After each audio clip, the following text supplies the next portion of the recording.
Hi, Alicia.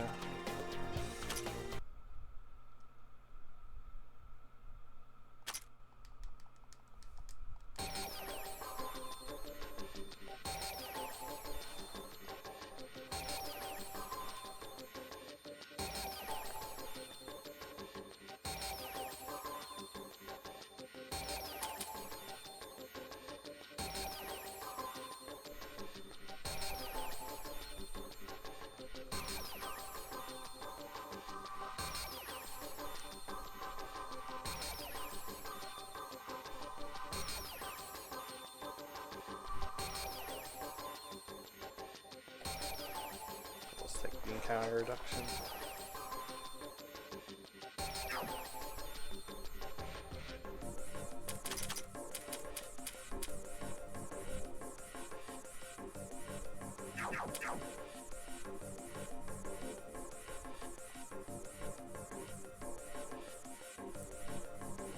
Might just start buying infinity gems at this point.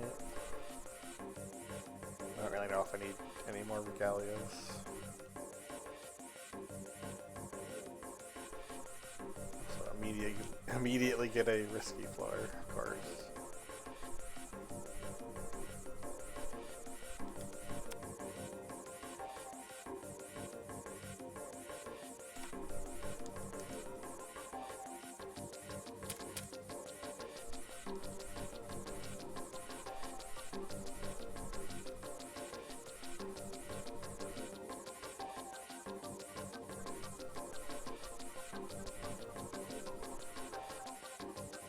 See if I could get to this. It is not worth it. I was hoping to get like a stack of infinity gems.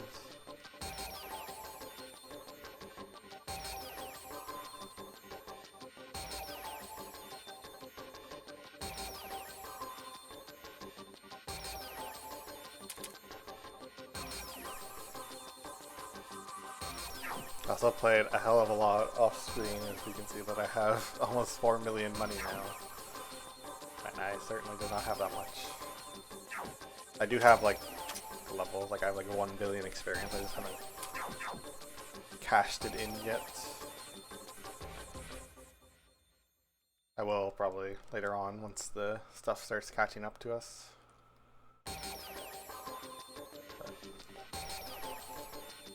We have quite a few floors to go before the enemies will be on par with us.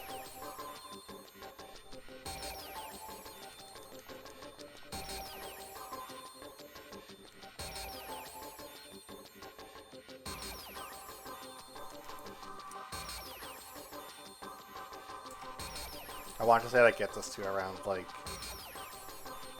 an average of level 2100.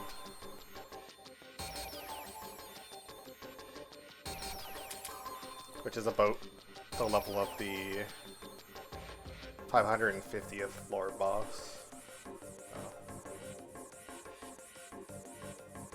We have another boss before the dragon still.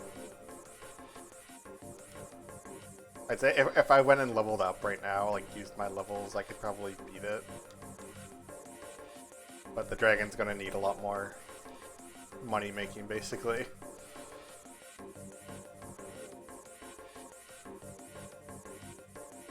I did spend some other time off screen doing some prep work for the dragon though. So I'm hopeful that it will work out once we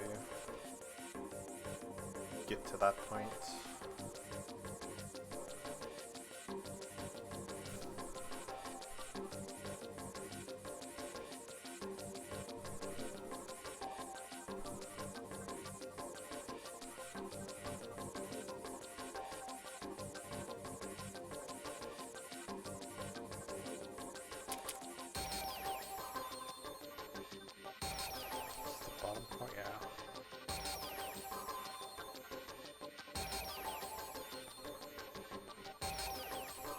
I really hope the portal's not the corner up there. It probably is.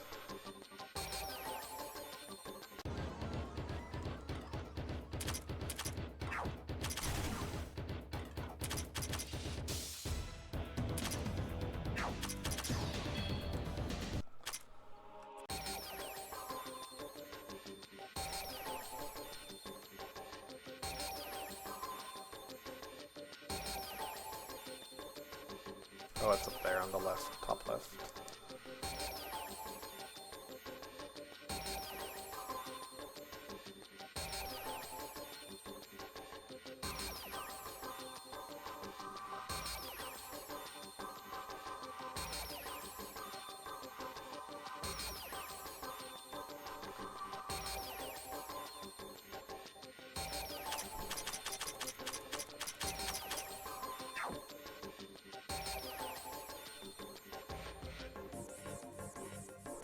And another risky floor.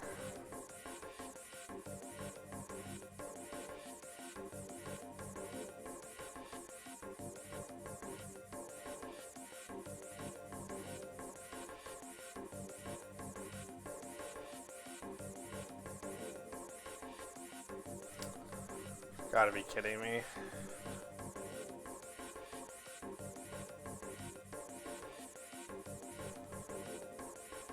There's no way it's able to do this to me.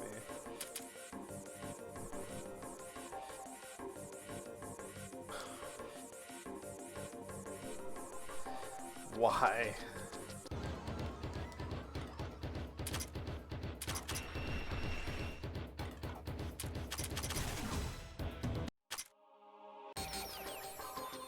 Well, see, the portal's right there, right? So logically going this direction should have just like looped around into it, but it's gonna hit a wall over there. I'm gonna have to go down here instead.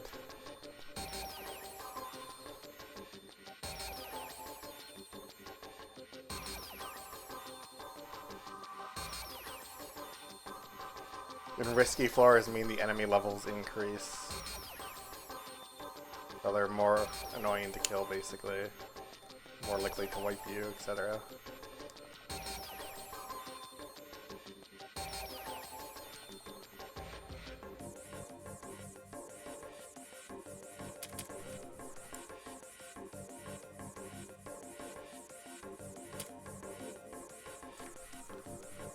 So generally you want to hopefully not get any battles from a risky floor.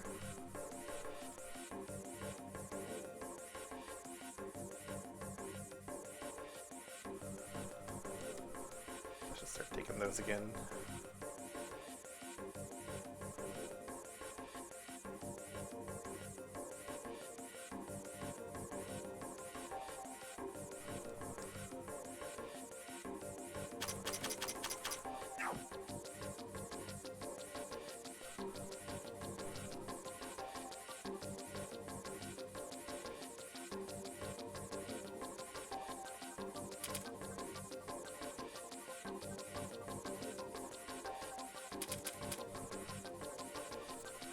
No. The floors are not repeatable. So there's no need to. And they're randomly generated.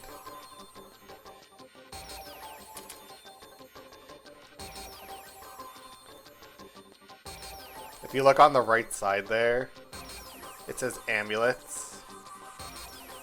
And below amulets, it says amulet durability. So, if you've ever played Pokemon and you're familiar with like the Safari Zone, you have like a certain number of steps you're allowed to take before it kicks you, basically. It's the same idea here. So, when you take, which is 347 steps right now, you are automatically kicked out of this floor and you basically have to restart the floor. So that's why there's no reason to full map these. Because you would have to essentially, you know, predict the path initially. Because you don't always start with the same number of steps available. Like it's like a variable amount.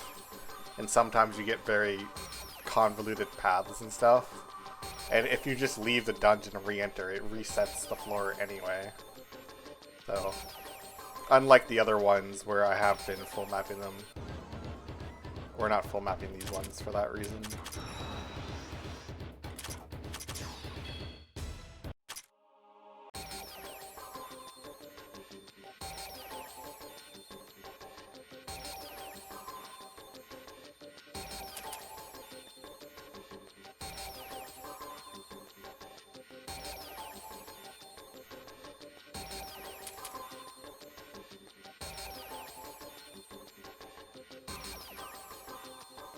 Also, I didn't show this off. In my grinding off screen, most of my characters, I now have maximum jewels used on everyone. I mean, maximum gems, rather, used on everyone, which are the blue numbers at the bottom. Well, blue and green, essentially. If it's green, it means I've maxed them out with jewels too, but jewels are really rare to get, whereas the gems are a common drop. So, basically everyone has at least 10 in all their relevant stats, which essentially just increase their base stats. Or they increase the base value at the top, essentially. And that means they gain more stats when you level them up.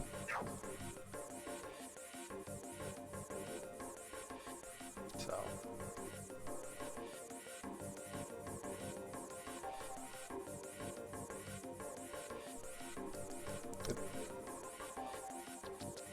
It makes enough of a difference to be worth it. But unfortunately, you can't get gems very easily until the very end of the game. Unless you want to refight the final boss, which is that sword from forever ago. And then sit through like a minute-long cutscene where you have to hold the A button down. Or, not the A button, the action button, rather. You have to hold that down the whole time while it advances through all the text. And you get a whopping 2 gems each time you kill it, which are not even guaranteed. You may get a training manual instead of one of them, which is the only way to get training manuals.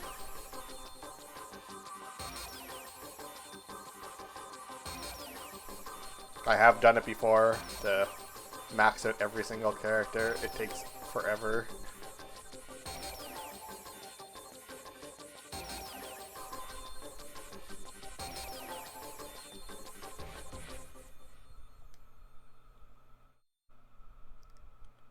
I'm not sure which one I skipped over. If I skip something, it's probably because I just didn't feel like wasting the extra time to get it.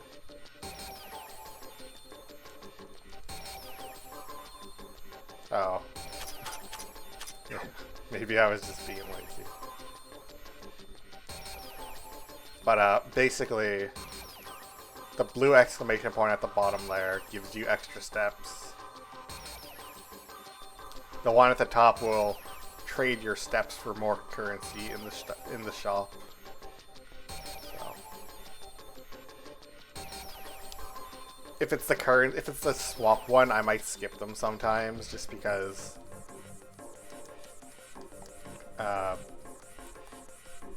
you have to do battles to get more steps, essentially.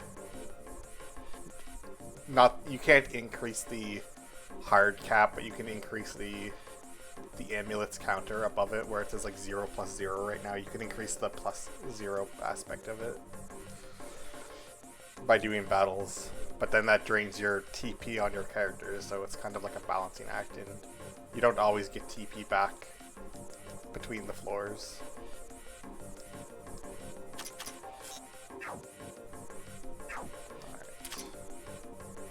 Alright. Okay, I will look at Discord in a second. I think this is Touhou next. She was weak to spirit and nature.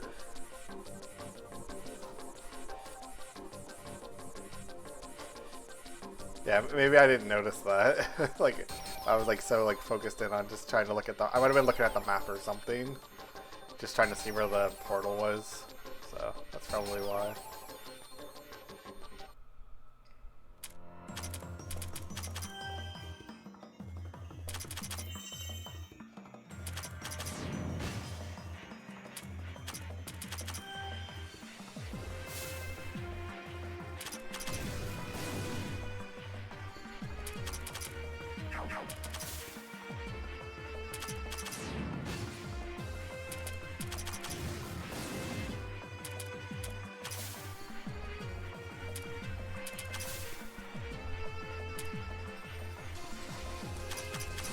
Only the chests have the extra exclamation points.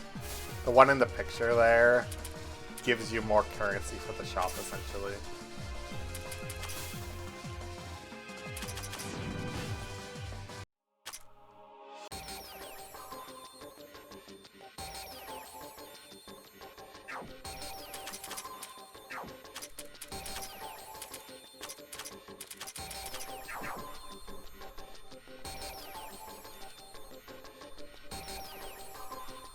portal's right there. Let's see if I can get this. Nice.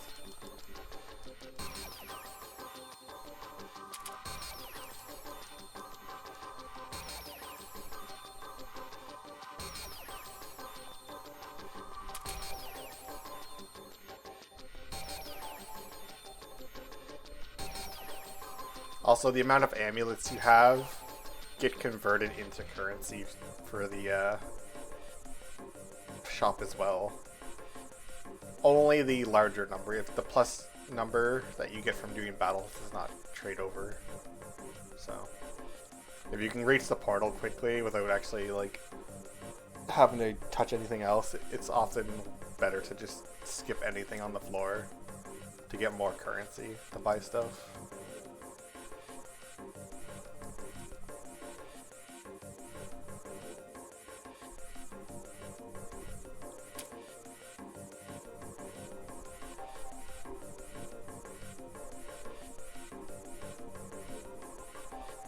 Oh my god, of course.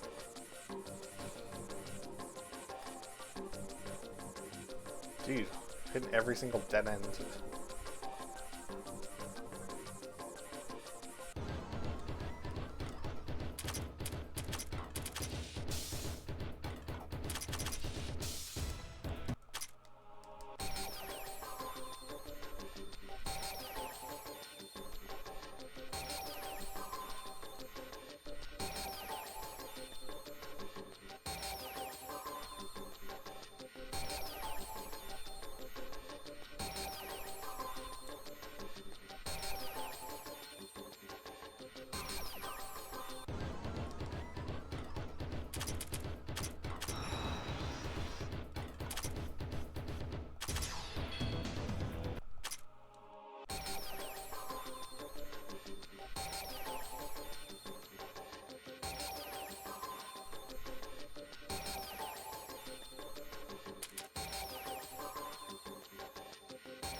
The portal could be down there. I'm gonna check up top first, though. Okay.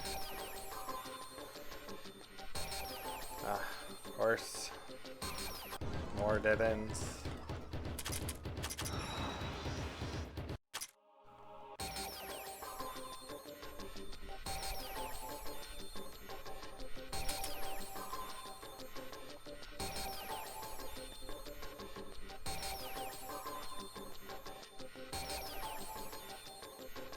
But you'll see there, I only had 150 steps left. And I started with like almost 400, and I wasn't even close to being done exploring the floor. And would have had to do quite a bit of backtracking. So that's part of why there's no reason to full clear them.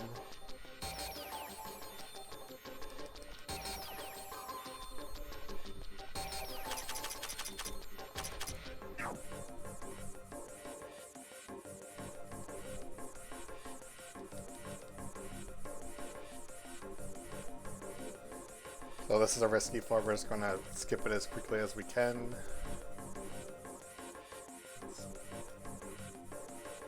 Getting into a battle could just immediately cost us.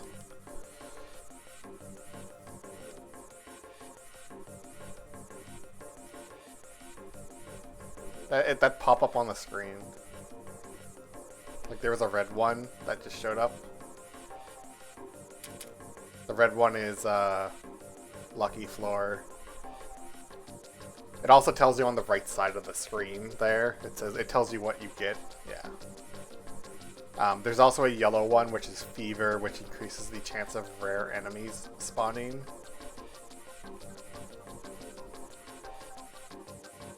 So.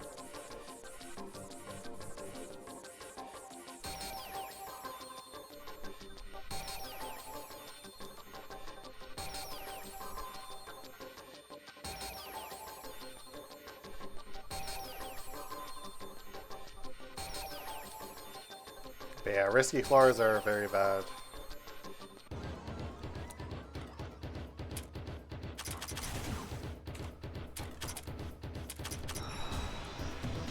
And really, they only get progressively worse as you level up more, essentially. Because the higher level the enemies get, the bigger the increase they get from the percentage, essentially. So the enemies have like basically the enemies are they have like they don't have a consistent level. Their level increases each time you go through 10 floors. And if you're on a streak, like a floor streak, their level is just inherently a bit higher in general. And so what the risky floor does is it will increase their level by a percentage, but you get more experience as well, like bonus experience. And the higher your floor streak, the higher the risky floor enemy increase in bonus XP is, which caps at a 50% level increase to all enemies.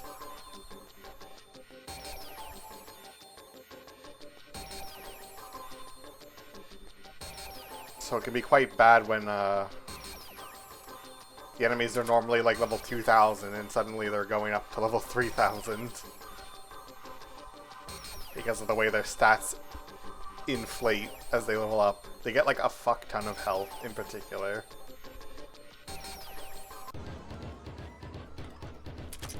Like you'll see they're only like level like 1000 to like 1100. And so if we were on like a big streak right now, they could be 50% higher level up. The one with the exclamation point with the arrows is it's like a swap. So you trade your step counter for currency in the shop. Which is like the purple orb right here is the shop.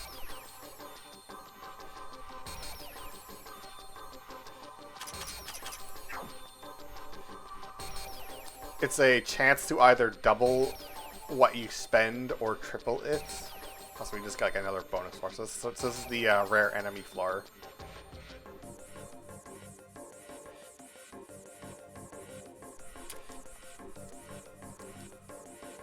$20 infinity gems? That's awesome.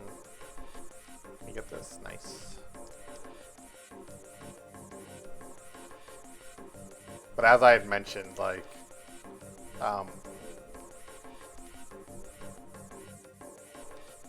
it will either double it or triple it. But if you're on a floor streak, like a long streak, the chance of it being tripled will go up the longer your streak is. And I think there's a point where it will always triple it. But I don't know for sure about that off the top of my head.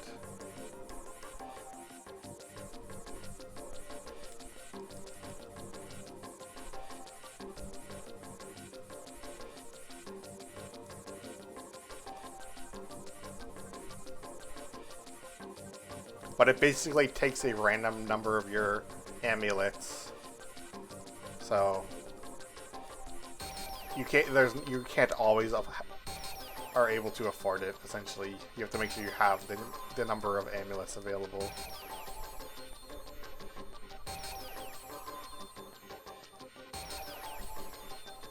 And I think it can go up to like 100 is like the highest possibly. Maybe it's like 120 or so that it can charge you.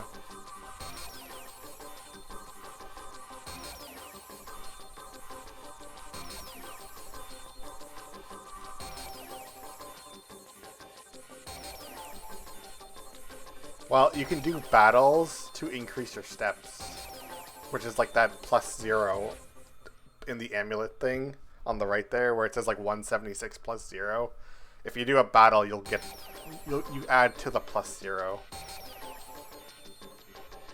I don't remember if you can spend the plus 0 on the conversion. It may only be the larger number. But the only one you have to worry about is the overall step counter, because if you take too many detours, you might run out of just the actual cap you have available to traverse around. Like, I'm going to skip this one because we're on a risky floor, so the enemies are 42% higher leveled. Like, this guy's 1800, and they were just like 1000 to 1100 a bit ago. I probably won't even, I won't even deal damage to this guy. I have to come with instant death.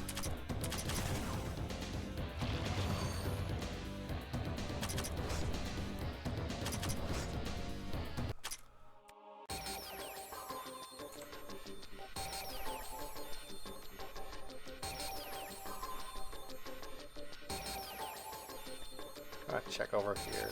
Okay. It's not over there. Is this the top? Yeah.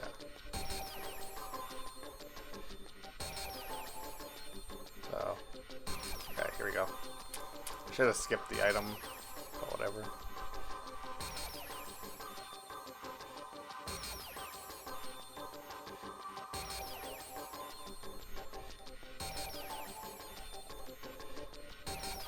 Okay, so we got a really good reward here. That these are like random, the blue orbs, what they do. So this one gives you 3 floors where the enemy, the percentage that the encounter meter increases is decreased by 76%, which is like a massive increase.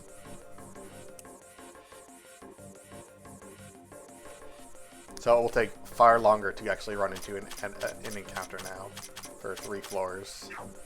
So if we see any risky floors, we're a lot safer.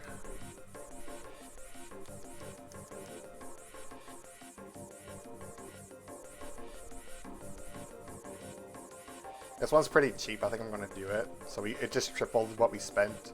We spent 27 and it gave us 81. So, wow, we just got another Tokugawa statue. No, I don't. They just drop crafting materials, which we don't need.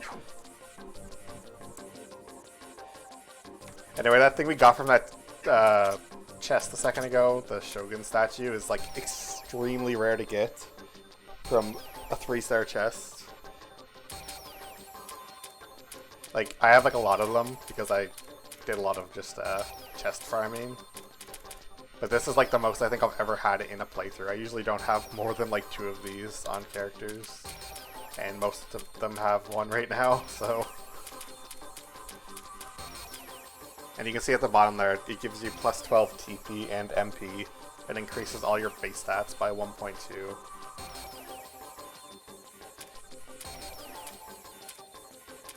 I don't really have anyone I want to give it to at the moment though.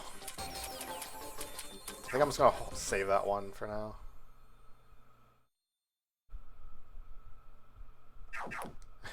Well, if you really want one, you can buy it here for 12,000 things.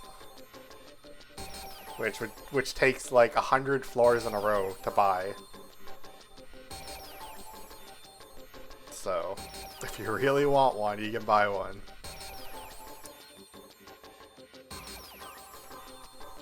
Honestly, they're more of like a convenience item, I think is the best way to...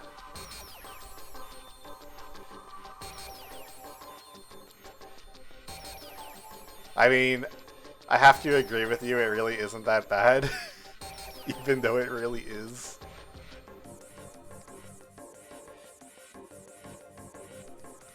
I think we just have too much brain rot from a certain game to where that sounds reasonable.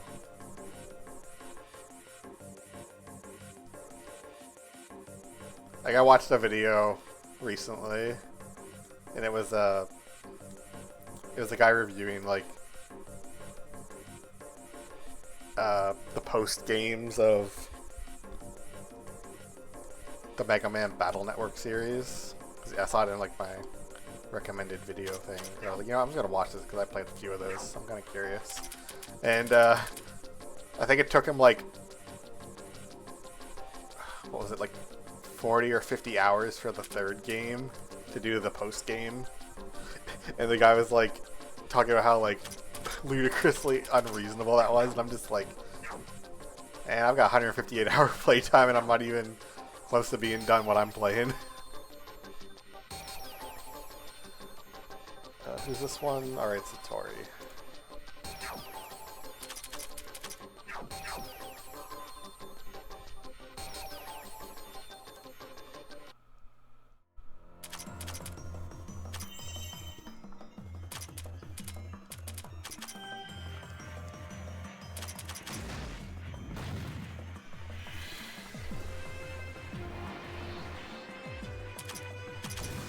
So Satori follows the exact same attacks in an order.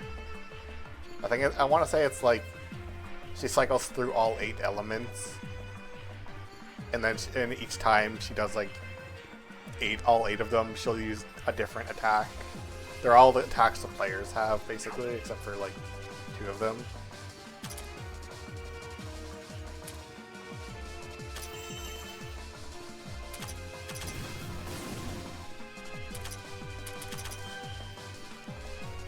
We need to try to stay healed up here, because we're going to lose a lot of PP.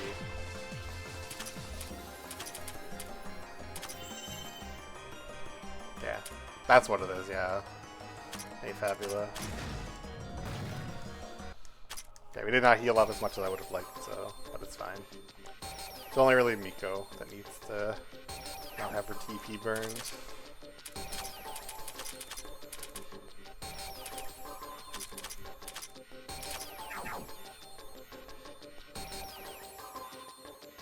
Should not have took the orb. I wasn't paying attention to my floor counter to actually realize that we were.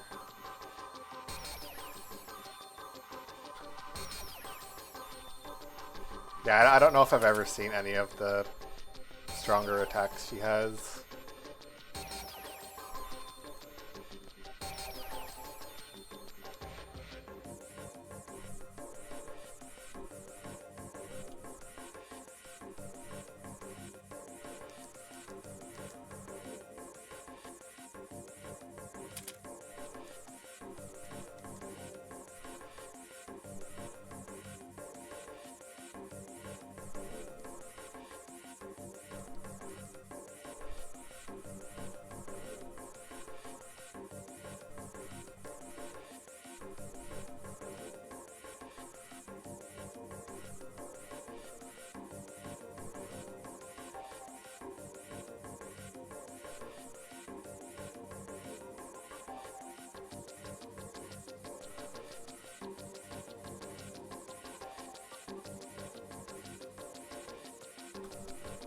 It does. It take you trade your. You trade your. Oh yeah. Sorry. Okay, I misunderstood what you wrote. Yeah, it's you get a. It's a you either double or triple what you spend. So.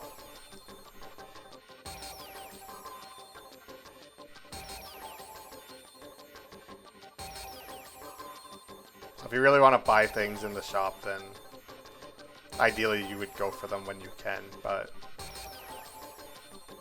stuff like the risky floors makes it so it's not always very safe to spend too much time running all over the place looking for them.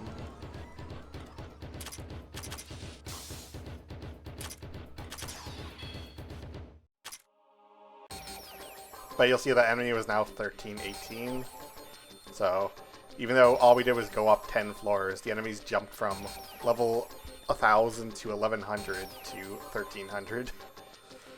So.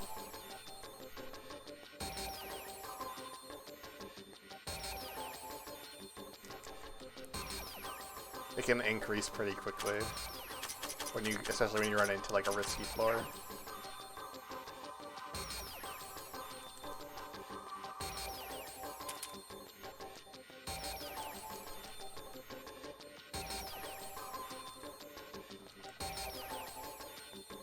Ideally, if you were actually like not using like a set team like I am, like these were the 12 characters I decided I wanted to go with for the whole game, basically.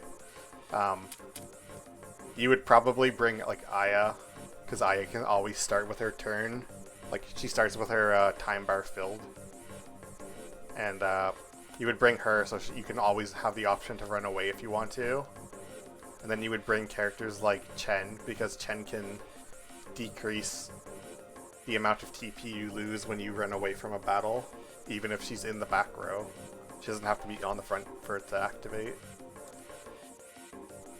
And you would bring characters like with the Diva subclass, or you would bring Renko and Rumia, because either the Diva subclass or those two characters, they have skills that decrease the speed at the encounter meter increases.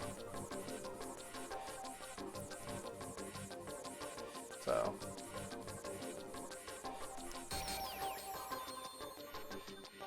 there is like a cap to how much it will decrease at, so you can't like make it increase to like essentially 0, but it's pretty. You can get a pretty substantial like decrease. A Quartz Charm that we don't really need anymore.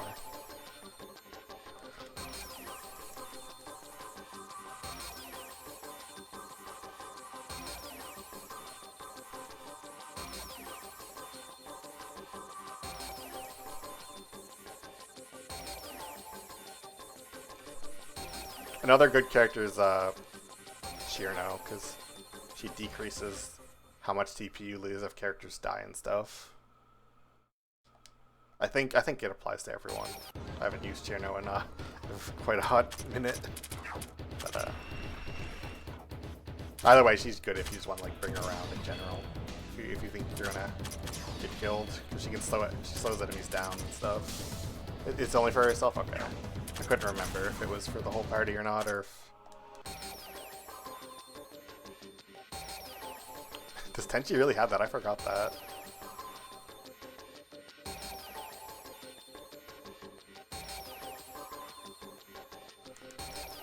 Fake Tenchi user. Forgetting one of her skills.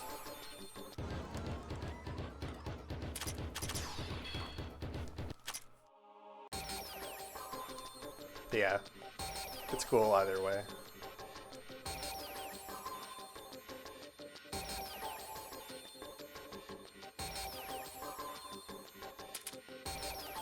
I mean, Chirino's honestly not that bad. She's really just limited because of the fact that she only has one element. And she kind of has a pretty big reliance on being part of a character core, because she has the Team 9 skill, which there are 3 other characters that also have it, and when they're all together on the field, each character provides a... I mean, it increases based on how many characters there are, but essentially, if you have all 4 of them, it's the largest increase. But essentially, it's like, I think it's like 16% all stat increase, including accuracy and evasion per character, not including the character themselves.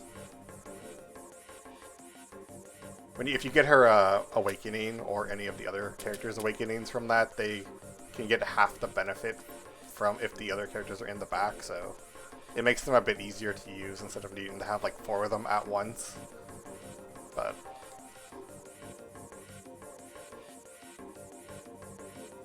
they're all pretty like serviceable characters.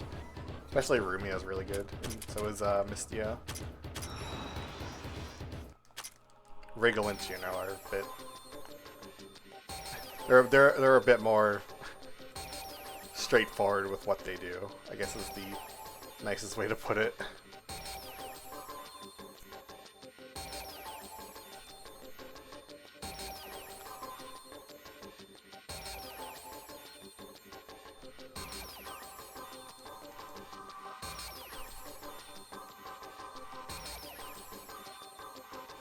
I think it's Zelda-fan actually has a video where he fights like some of the bosses with only the characters from that specific character core. But maybe I'm not, maybe I'm thinking of someone else.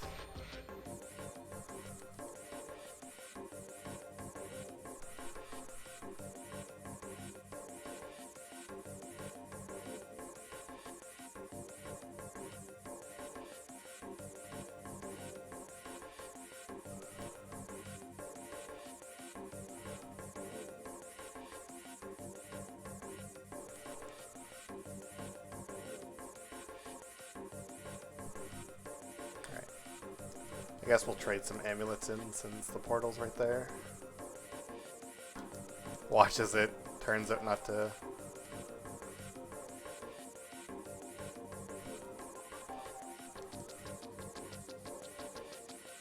I think Lean said it was Aki because she doesn't have attacks until you unlock subclasses, which is on like the 6th floor.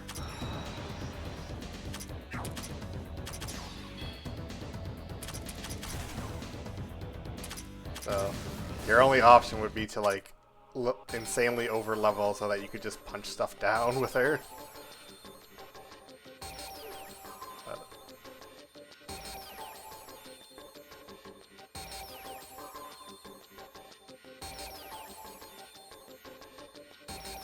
Zelda fan said he might play it at some point. He said he hasn't played. I think he said he hasn't played through it in a while. And he was kind of like itching to play it. I think from watching me. Which is kind of funny because I was planning to play the game Zelda fans playing right now after this one. Since I have not played the Steam version of that game, of the one. Sounds like a fun point reward, yeah. I don't think he needs a point reward to be motivated to play this. Zelda fan really likes this game, so. Oh, doing this solo. I don't know if you'll convince him to do that, to be honest.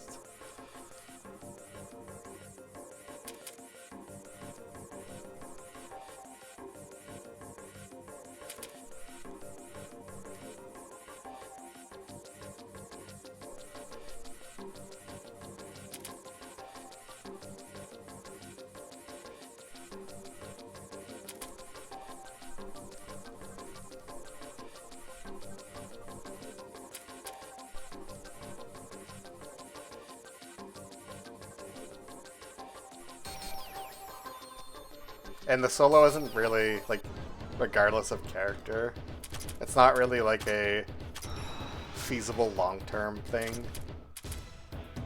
Like, the ones that I've seen, like the one that Leaning Green's done, as well as the one with Yomu that inspired Leaning Green, they just stop at the sword boss, basically.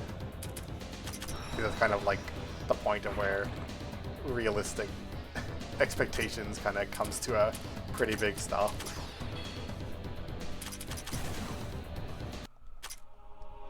Yeah, solo Kulix.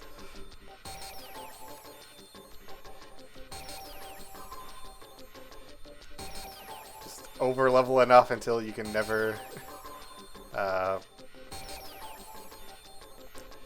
until you can survive 100% Allstead Dark Stars. And everything else while being unbuffed because you get constantly shredded.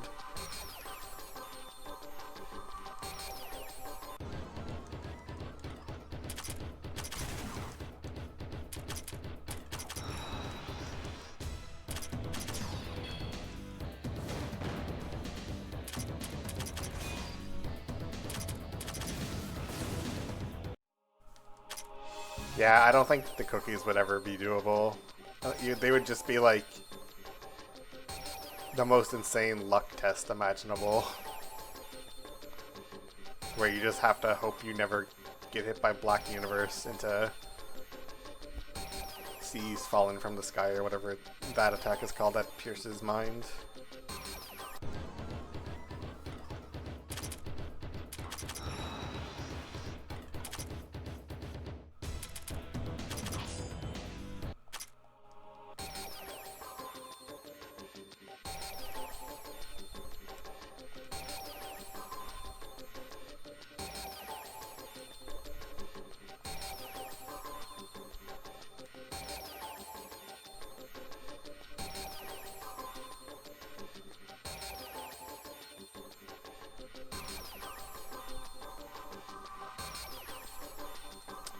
I'll take the MP, I guess.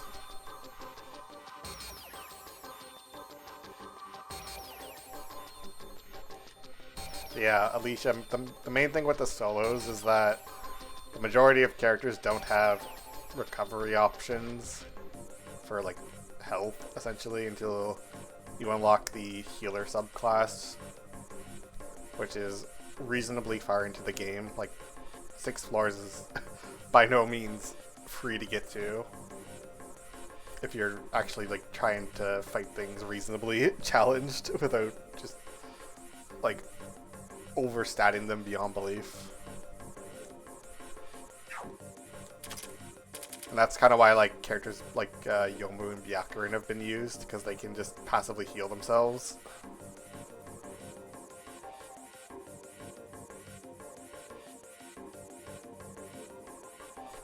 Absolutely not.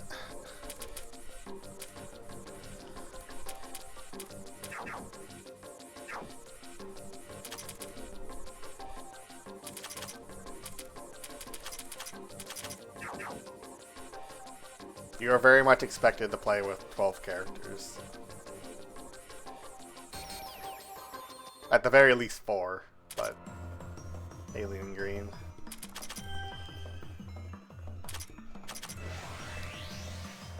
Hey Zelda fan, everyone's showing up. Also, I forgot Yugi was not weak to Mystic. It is in fact Dark. And Spirits, I believe.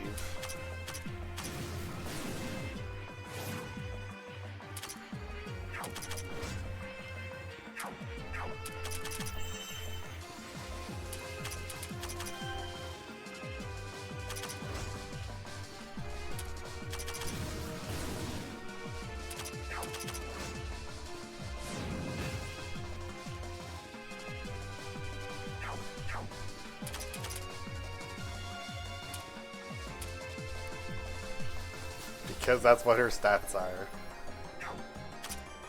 Also, the enemies have different formulas for their attacks as well. Not always, some of them are like closer to the players, but in general, when the enemy uses the same attack you do, it isn't necessarily going to act the same as yours does.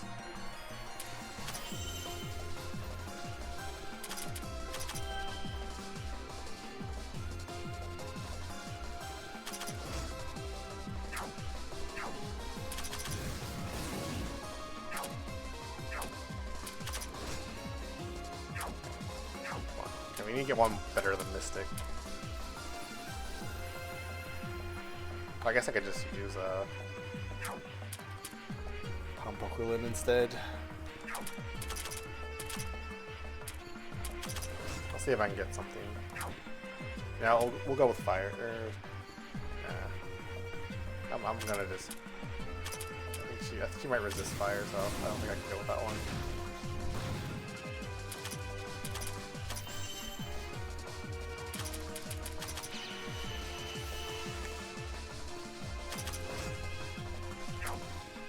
You know what? I have given up. We're just going with spirit damage.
Well, we do not have an infinity key, so that's unfortunate.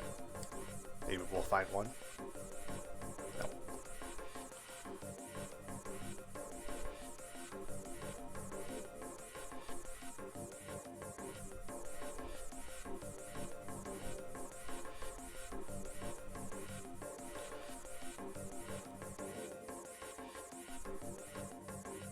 I'm going to check just to see if it is Zelda fan.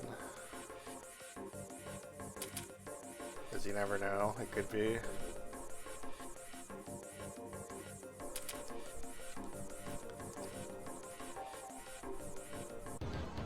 Honestly, I don't really care if it is or not. I mostly just want infinity gems at this point.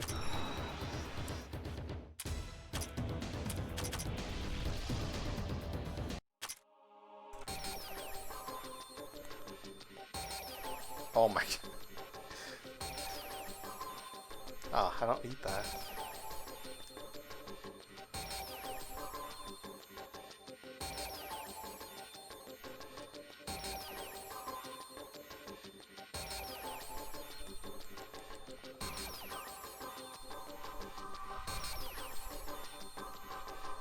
Also, I showed this off earlier, but I may have played a lot off screen, so we have a lot of money and experience as well, and some other stuff that we're using infinity gems for.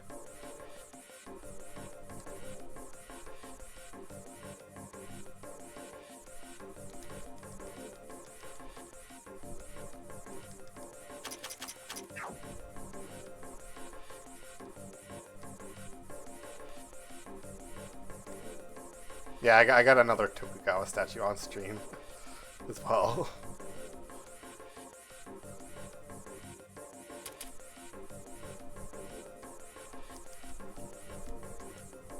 I'm not sure how it's going to pan out, to be honest, Zelda fan. I'm kind of just hoping for the best that it does in fact work out.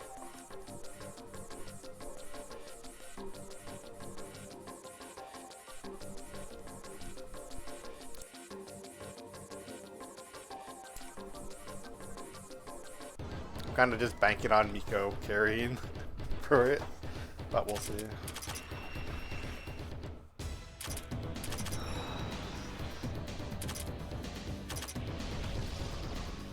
Alright, I don't have Mommy Zo.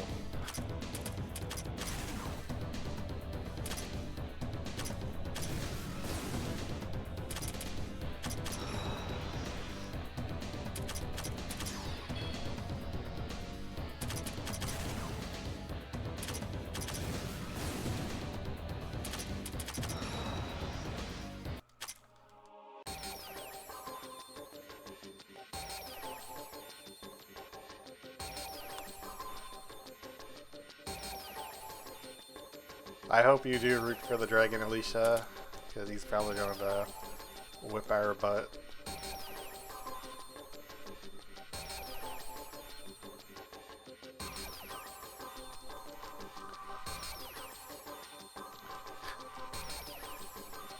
If it gives you any more confidence, the very first time I streamed this, which was like the first time experiencing the dragon, I got very, very mad without actually vocalizing it, but I was very annoyed.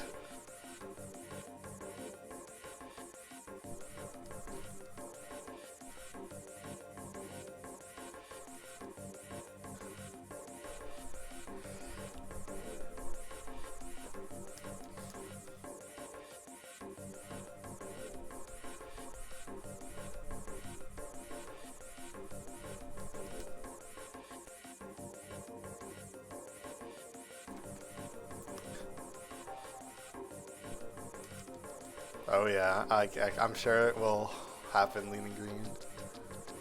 Yeah, can't get much better than that.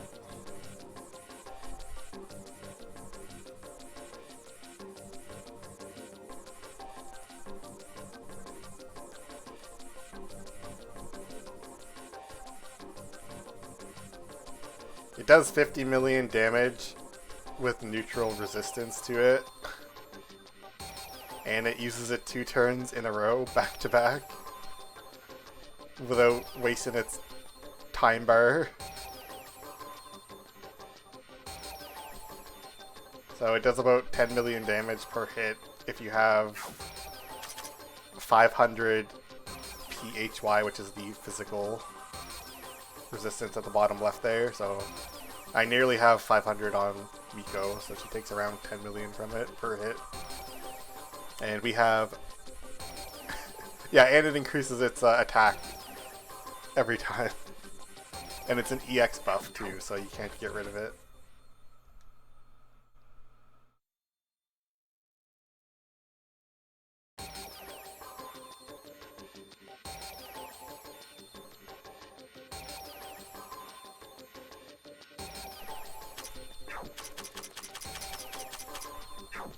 It is probably the most unfun boss fight in the game.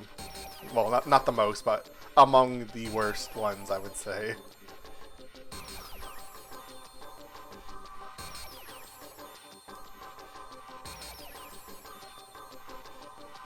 I'd say the worst one's probably the cookie. And then like the Magatama after that one. And then the dragon's like number 3.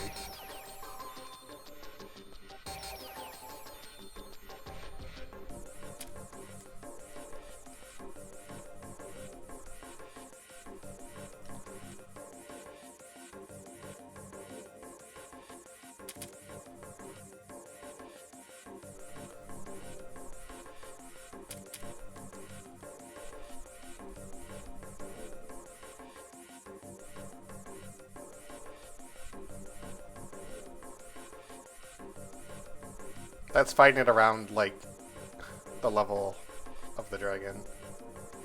But, like, I mean, you can be, like, level 3000 and you'll still have the same problem, to be honest. The dragon is just a massive stat stick.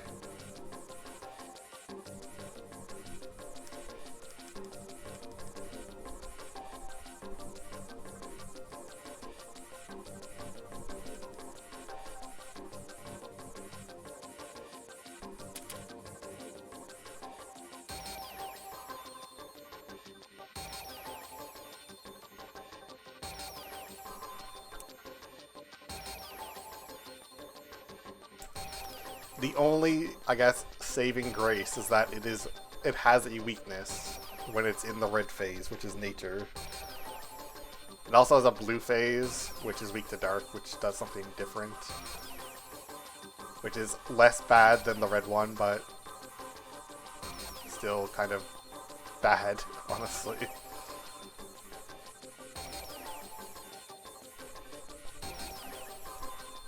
Rather than just annihilate one character, it very quickly kills all of your party.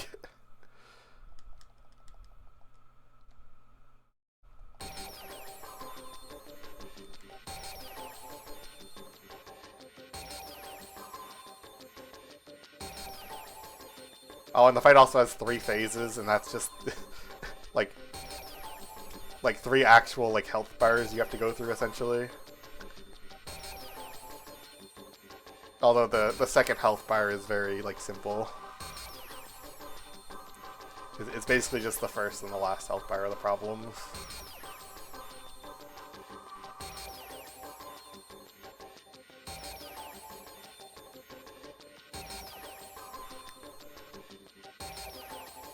I have no idea what is going to happen when we fight it, to be honest.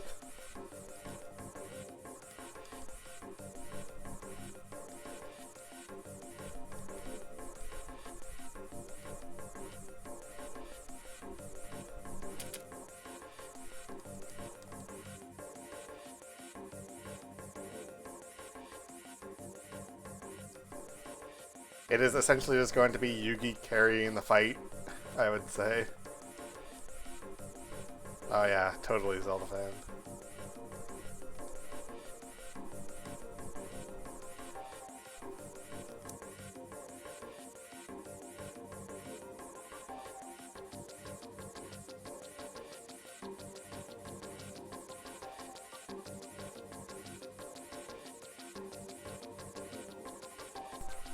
He's got 496 right now, so that's pretty much the cap.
forgetting I don't have mummy, so I can't kill some with shock as easily.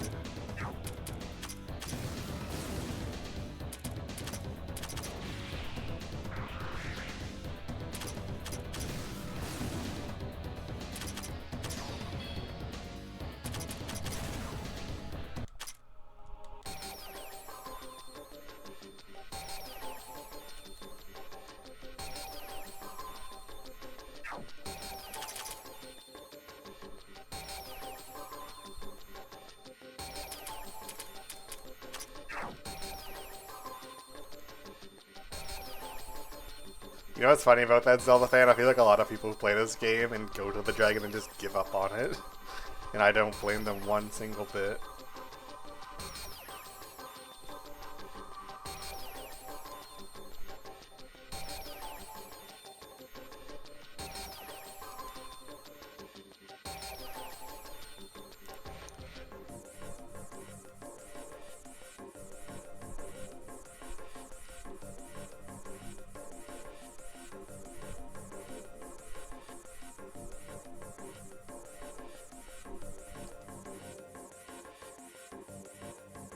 I'll just make sure that is in fact the corner.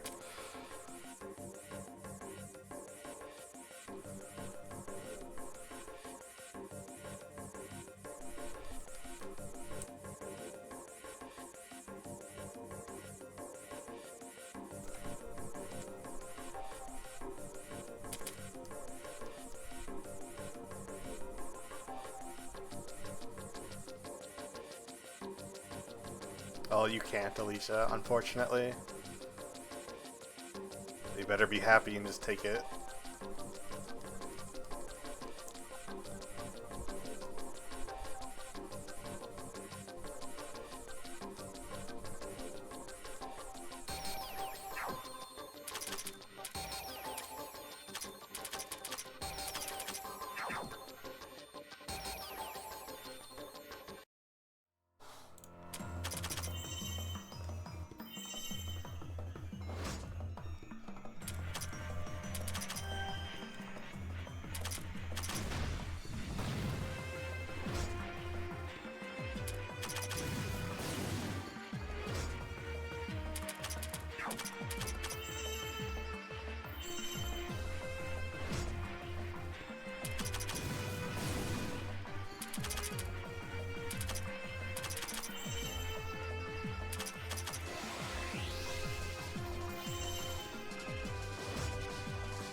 Every 10 floors you get a boss. There's 640 floors. There's 56 Touhou characters, so 56 of the bosses are Touhou fights, and then the other 8 are just reference bosses, essentially. Well, sort of. One of them is a Touhou boss fight, but a little different. But the other ones are all just like references. So like the first one's Diamond Knight, which is just a enemy from the first game, which is a random encounter in the first Labyrinth of Touhou. The second one's like a floating sword called the Destroyer. I don't know what that's a reference to, honestly, but I'm sure some Aang band reference. And there's like the Serpent of Chaos. Then there's the Dark Lord of Woe, which we fought the other day. And at 350 we will be fighting the Unicorn of Order, which is like the counterpart to the Serpent of Chaos, etc., etc. It's essentially from 250 onwards, every 100 floors, so 350, 450, 550, they'll have some unique boss that isn't the Touhou character. That's essentially how it goes.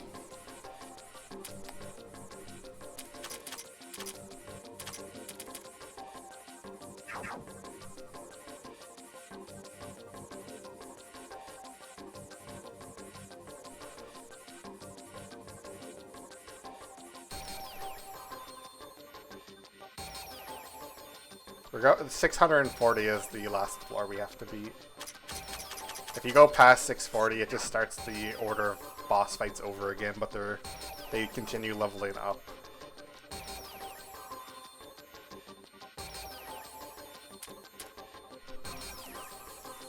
So if you really want to fight them more than once, you can repeat the 640 floors.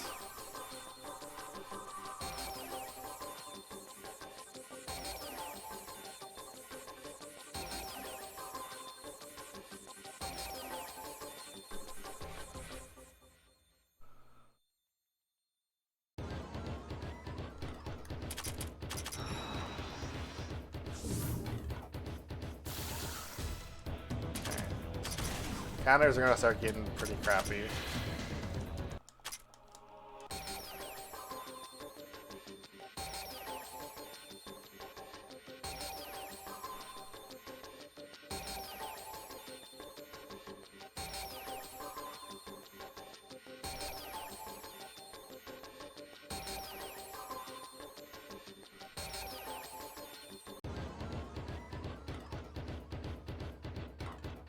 It's infinite, essentially. I mean, based on the name, it's supposed to be infinite, but the game will eventually break down when you get the enemies that are too high.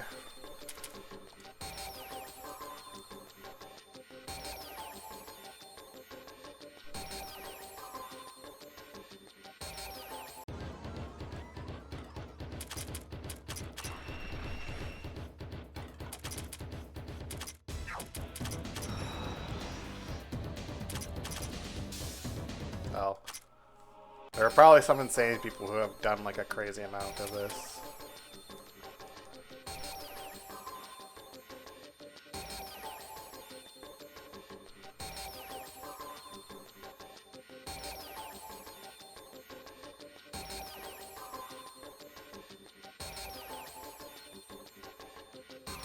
I have no idea.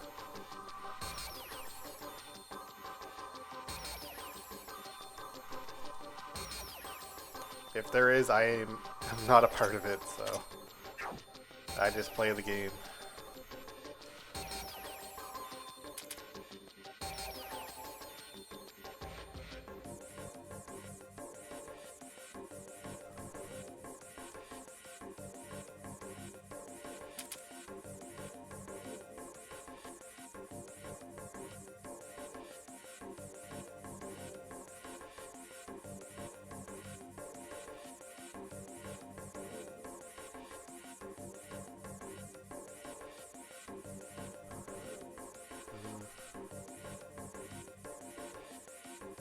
I'll take the MP recovery.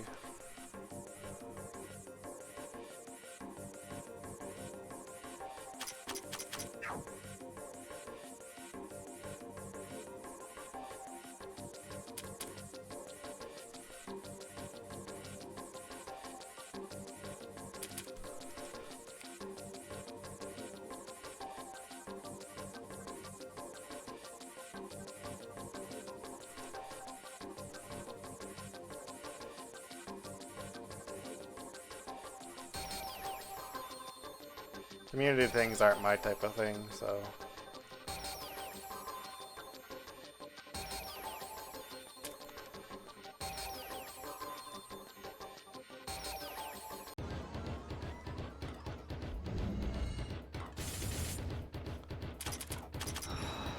Should have actually used fire.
Dude, nice.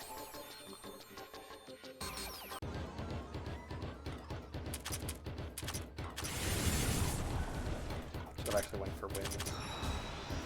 It's fine though.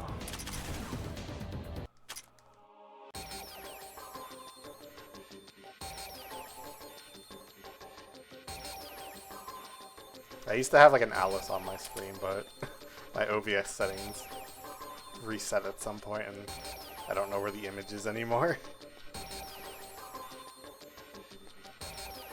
So it's gone for now.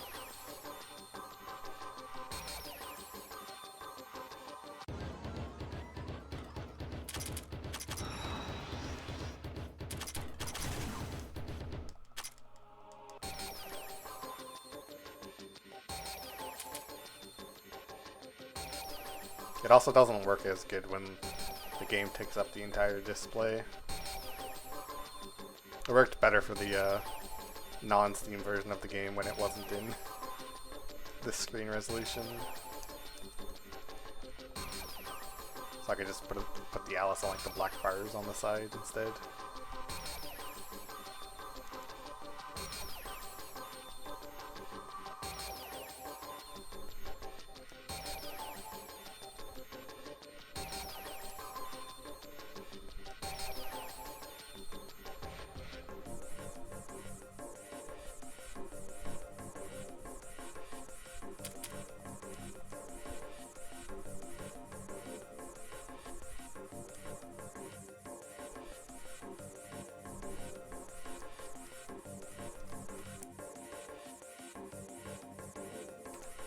I'm pretty sure that's like most people's experience, to be honest. I am probably one of the few people who don't mind going through this. Even on repeat playthroughs.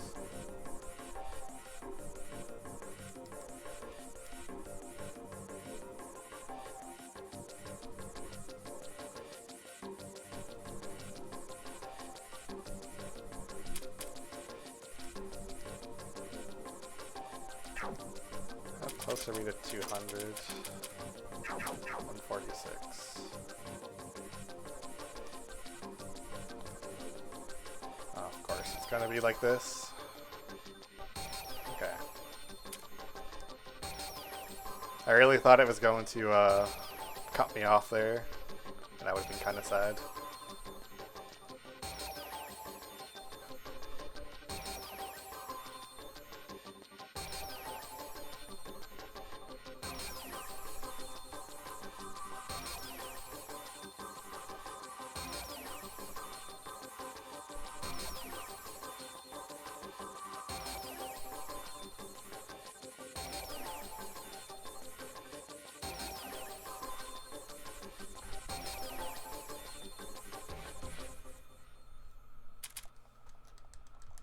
But yeah, I would wager most people probably don't think this content is very fun to go through.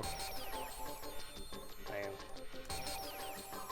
The rewards quickly taper off. And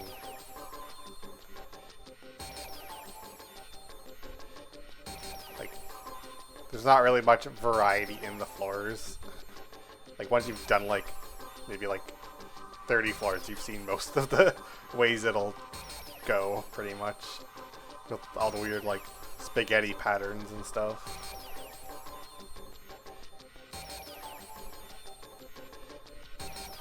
And then once you've gone through like 150, I think it's 150 or 160, like once you've done that, you have awakening stones for all your characters that you're using, so it's like there's no real incentive at that point to even do the content. Unless you just really want to fully map out the 30th floor.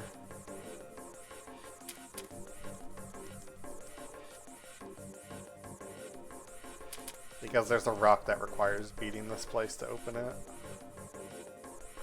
Beating as in doing one full loop of it.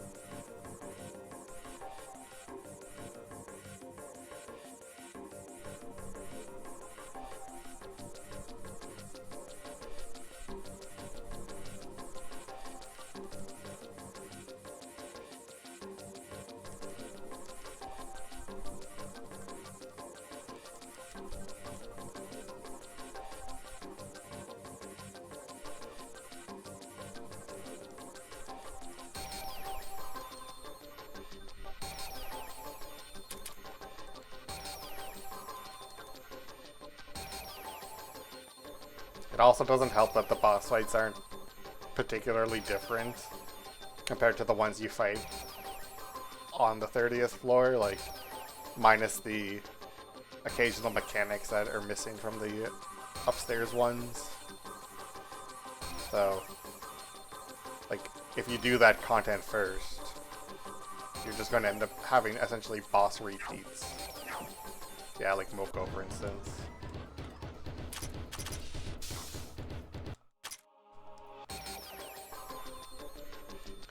And because of the way the corridor works, where you're like incentivized to go on floor streaks, a lot of people are just going to be inclined to just over level it so that they can get as many things to spend in the shop as possible to buy like all their quartz charms and whatever other shit.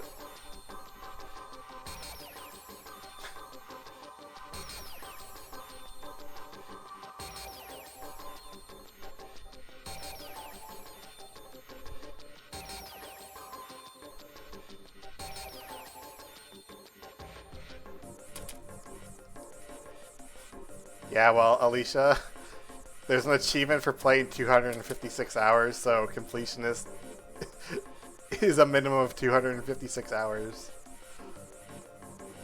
Yeah, I'm not even going to comment on that floor layout. It speaks for itself.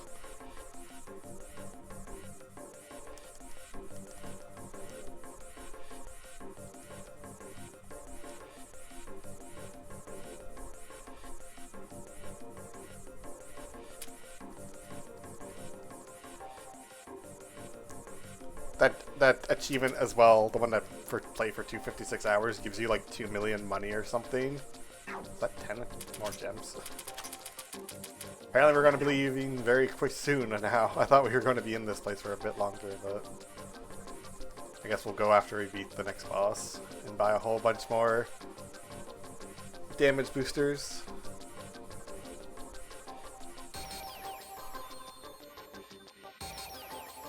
Is there no achievement for getting all the plus disc achievements? That's kind of lame.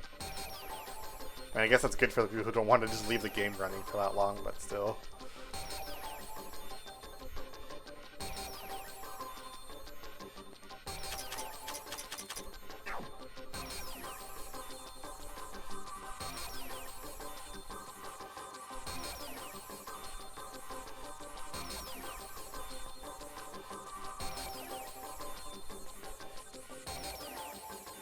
I was hoping I could get that.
I had a feeling.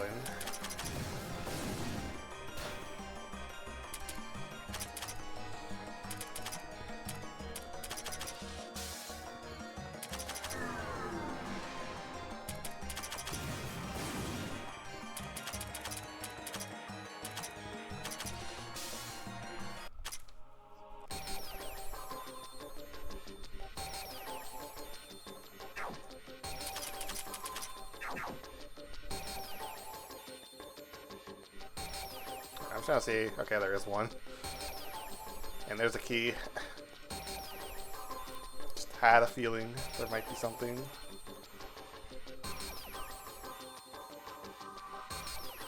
And the portal's right here, so we might as well just take it. Why not? Or not. Of course it's gonna be some wonky path around.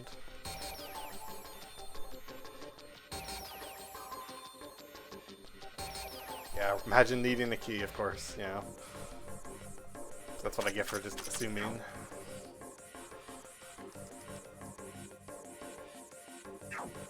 Yeah.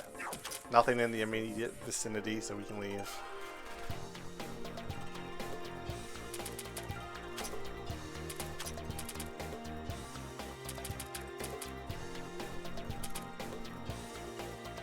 Oh yeah, I spent a bunch of the awakening stones just to get these achievements.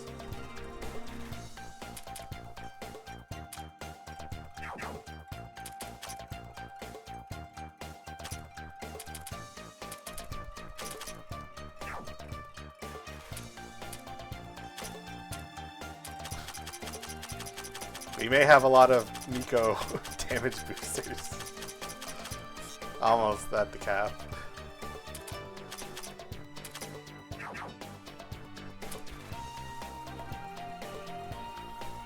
We are going all the way.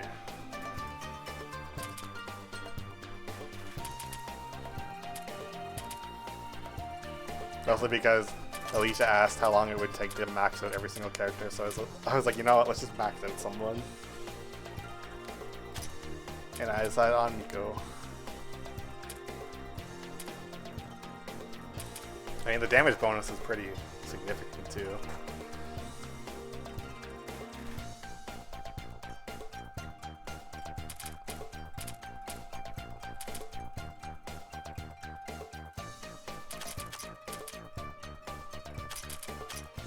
Let's go for instant death, I guess.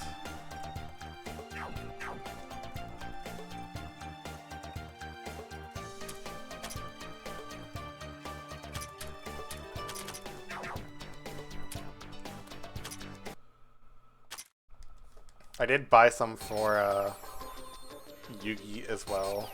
Not as many, like Yugi has like 10 I think.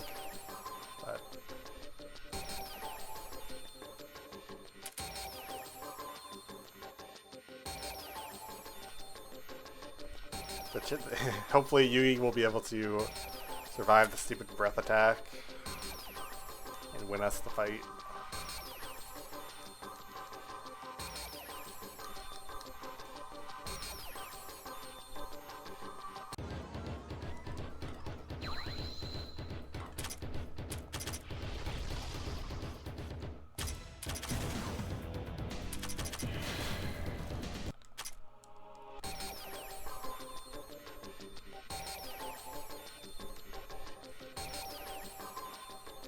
Oh yeah, I got like sidetracked with what I was gonna say earlier when I was talking about the 250 hour thing.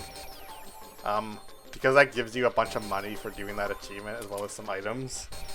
Some people will actually like leave the game running for 256 hours before they even play it, just to take advantage of the rewards, and so that they can have like a save file set up. I actually thought about doing one myself, but that's such a fucking long time to just leave the game open for.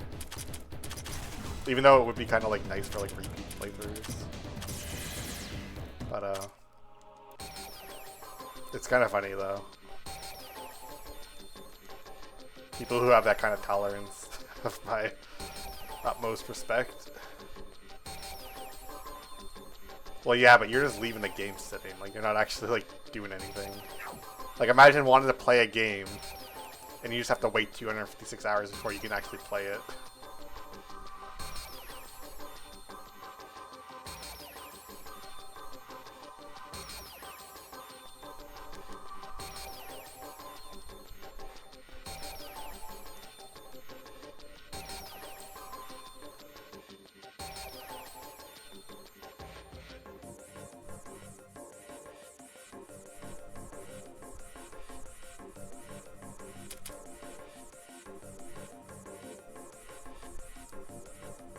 I mean, sure.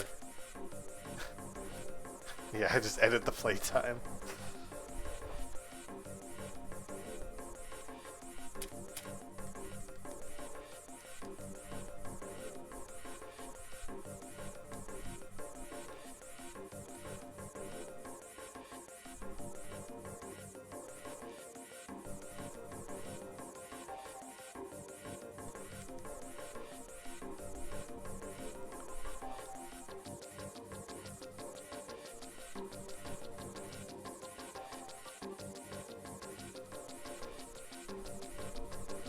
I mean, to be fair, Alicia, you could do more like proactive options though.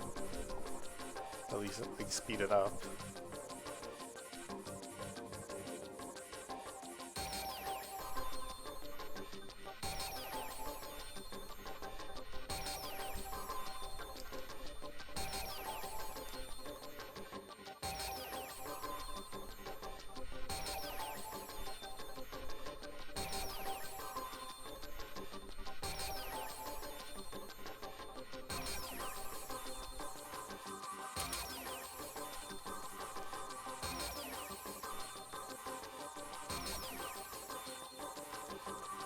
That is quite a lot now.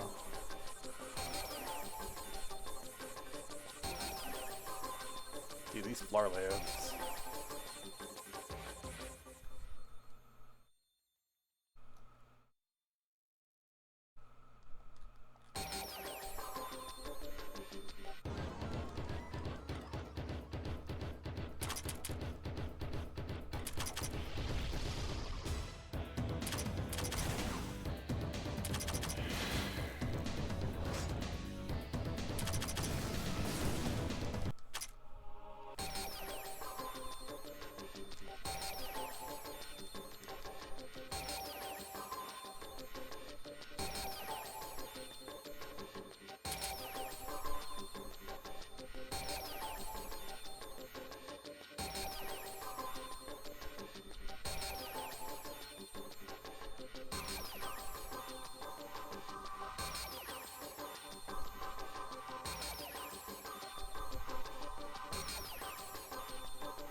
Let's move on from that.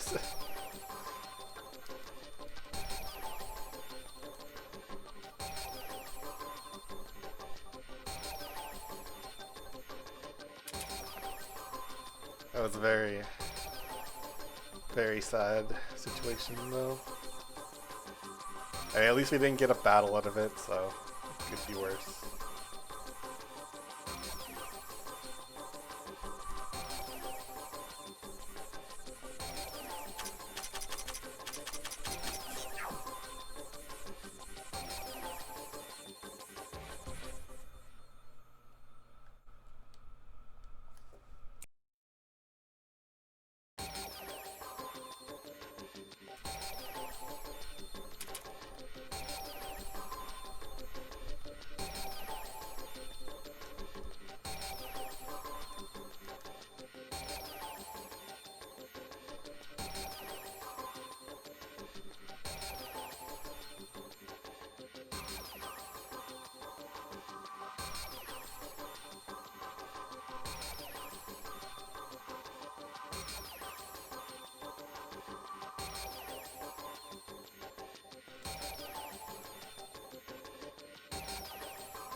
I don't know why I'm skipping the chests again. Force of habit, apparently.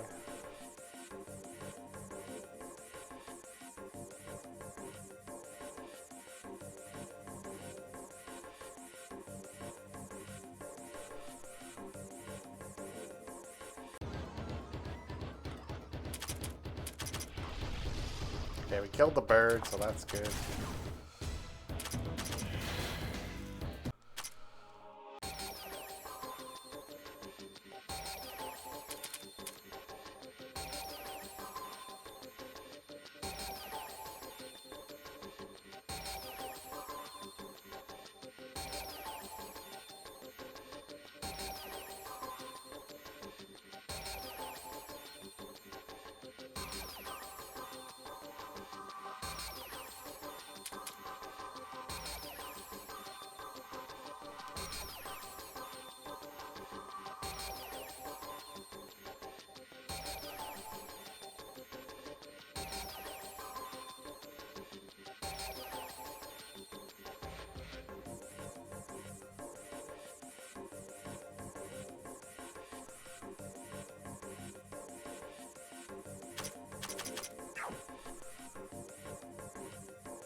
Honestly, originally I was actually going to have Renosuke use the damage reduction instead of Miko. But I was like, just thinking that I think she might be a bit tankier because of maintenance medkit versus what he gets out of it, even with like HP Mika boost. So ended up settling on her.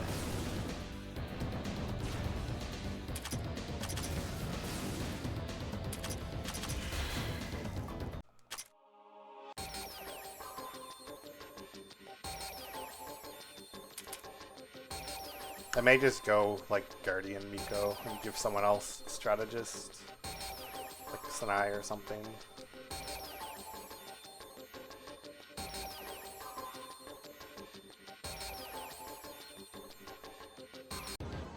Kind of hard to say.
Yeah, could the path possibly have just been any longer there at the end? Like, it has to have like the most snakiest path imaginable just to get to the portal. Can't just be a straight line.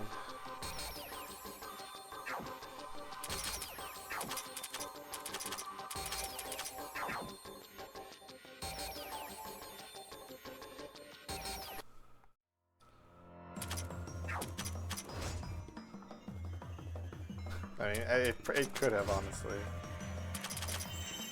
I'm not going to argue that.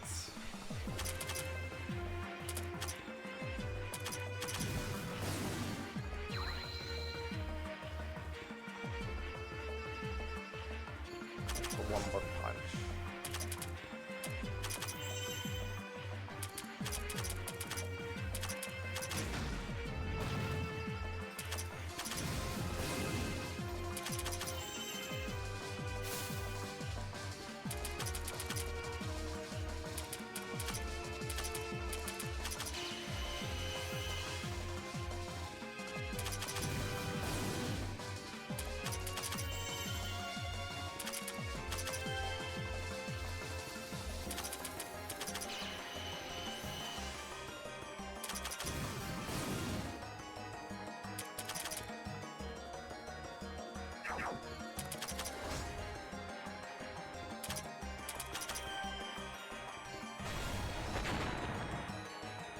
Yeah, it did quite a bit.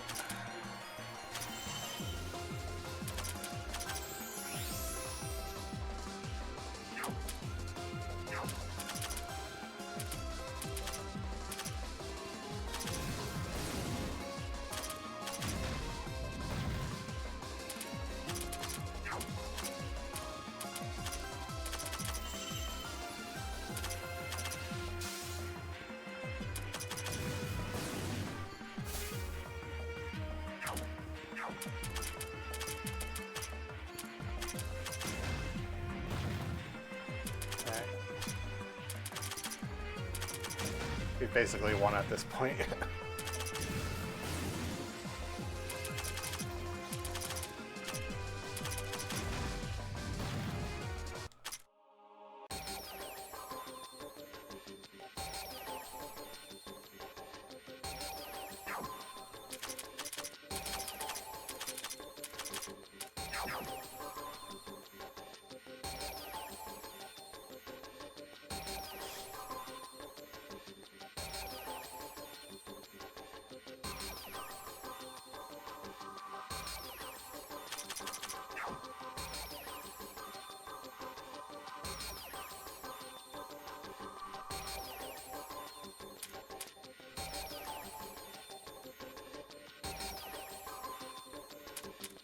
Oh no, I can't tell if I saw the portal or if it was one of the stupid eyes popping on the screen. Oh, okay. It was just an eyeball, I think. I thought, like, in the corner of my peripheral vision, I thought I saw, like, the purple pulse it has. Okay, there it is.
interested to see how the unicorn's going to go once we get to him.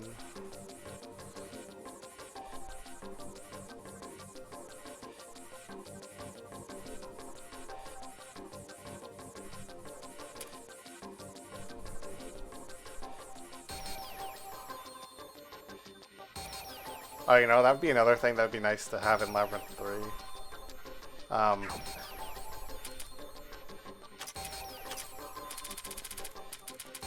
Indications for what equipment do and do not actually stack together.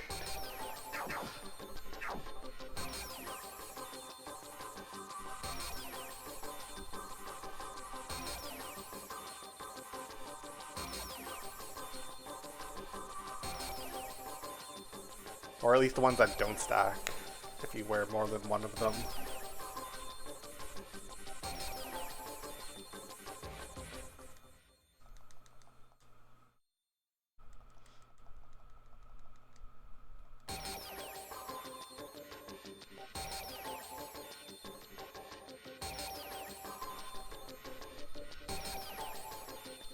I'd like to think so a lot of people have probably assume that stuff does stack when it doesn't.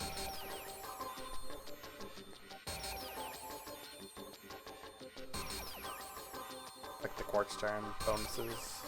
Not the death resistance, but the passives.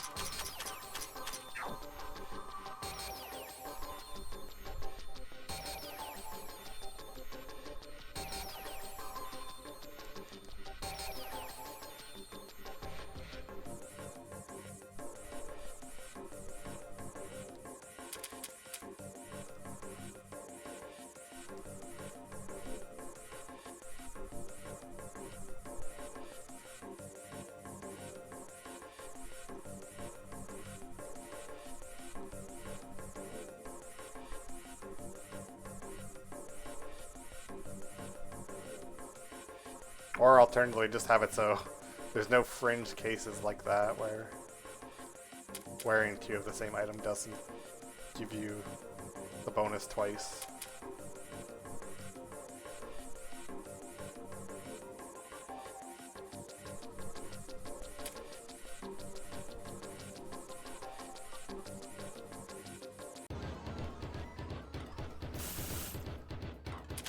Our good pal, the Magatama.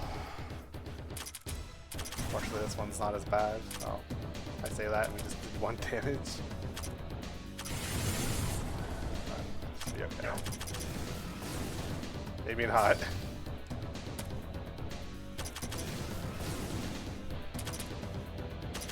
Yeah, there we go.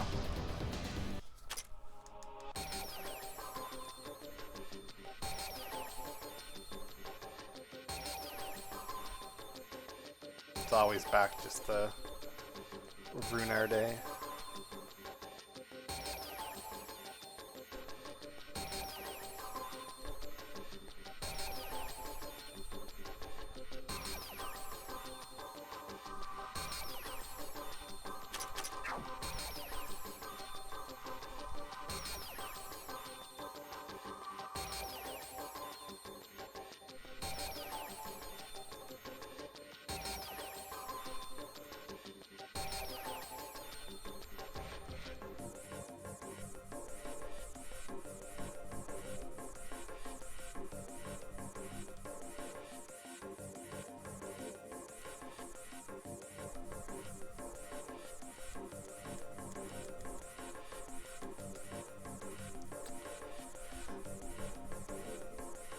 I'm kind of regretting not taking that 72% reduction for this floor.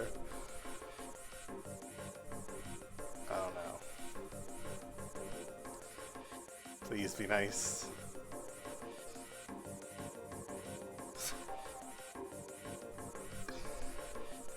Okay. We didn't get an encounter at least.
We'll see how much it does.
Wasn't really sure how much health that guy was gonna have, honestly. I was a little concerned that one might actually get to actually survive a couple rounds.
Oh.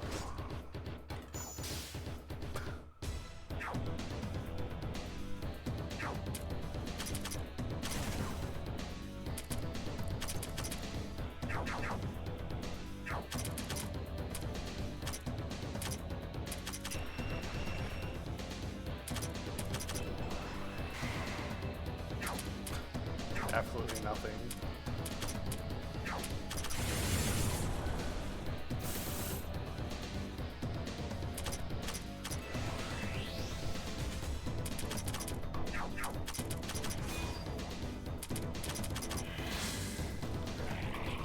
Try to debuff it some.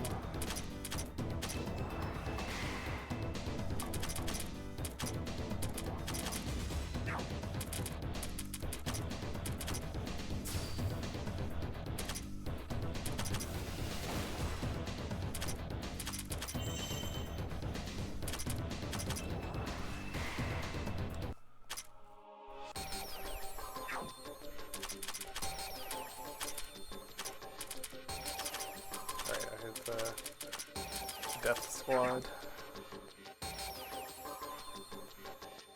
Yes, you do.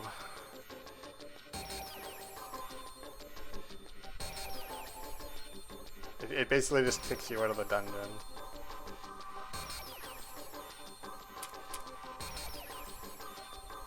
So that is why risky floors are really bad if you ever get those.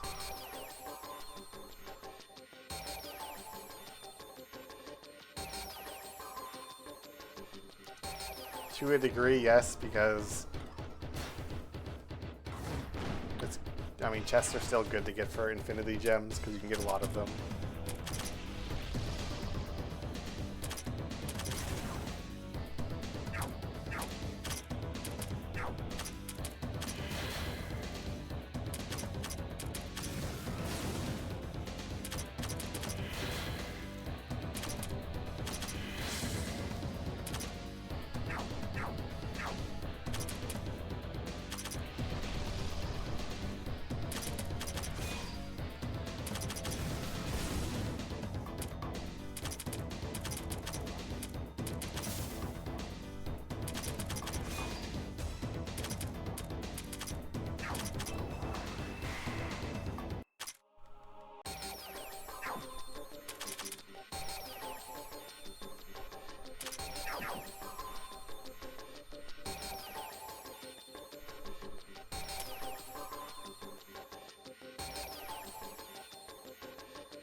This floor is a mess, what the hell?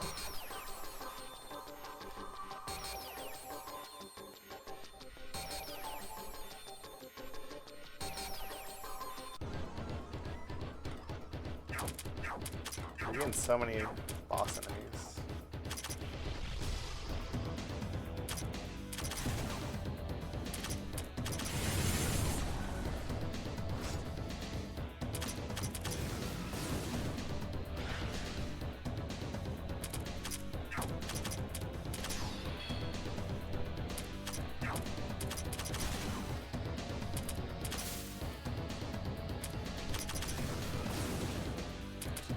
That's what your mommies are now, pretty much. Oh, fuck. Well.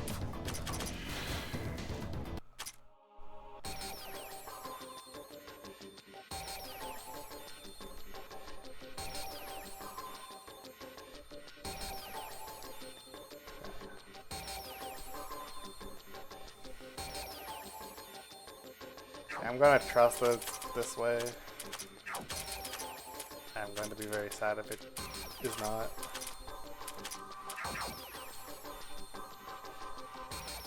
Okay.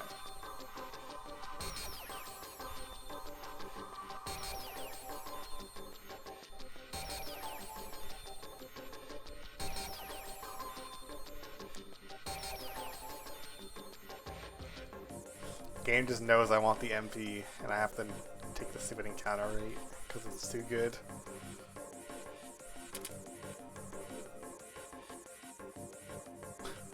Yeah, just a tiny bit preemptive, but It was almost perfect. I... oh.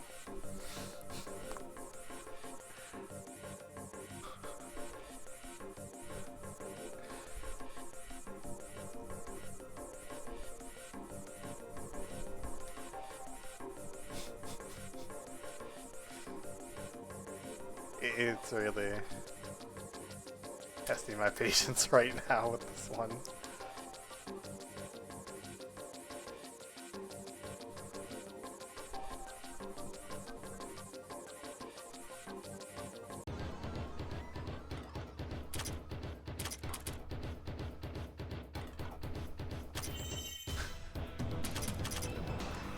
I don't even know what to think right now.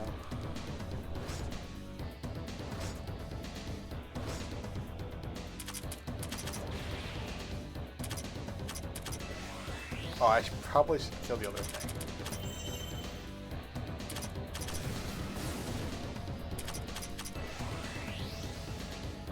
Before we get killed by it.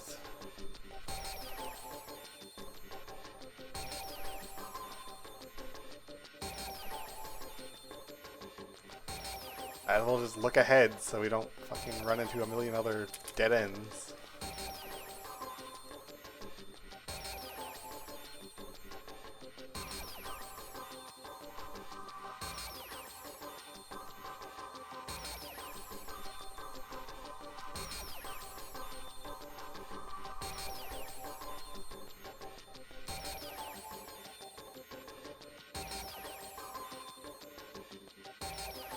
You know what? Fuck that. I'm taking the MP. I don't care.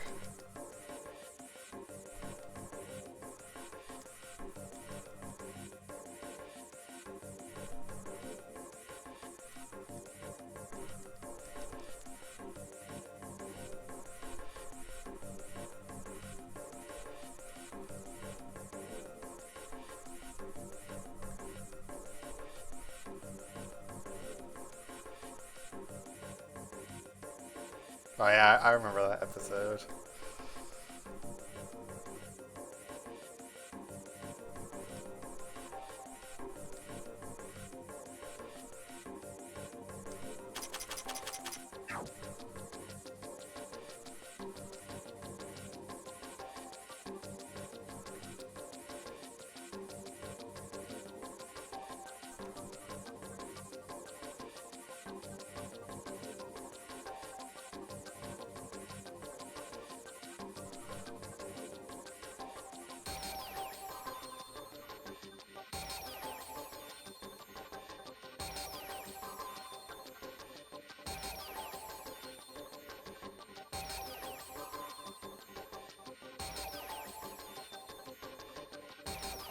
Portal's gonna be down there, I can tell already.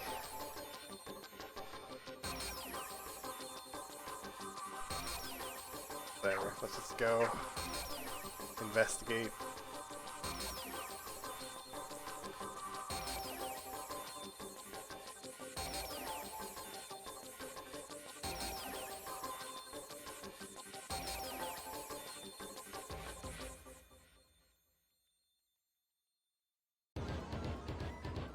Okay, apparently it's not going to be down here.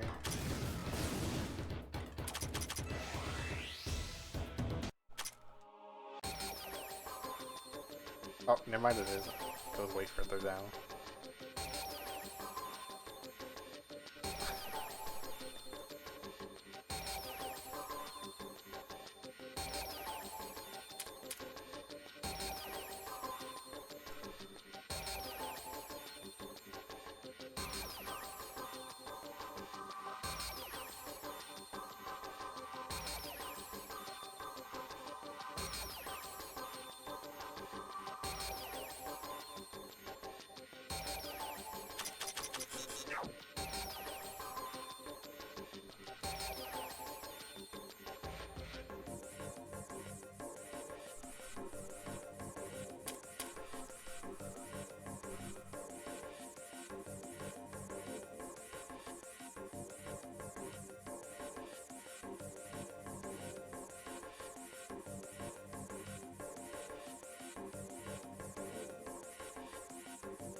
here's the unicorn. He's a big jerk.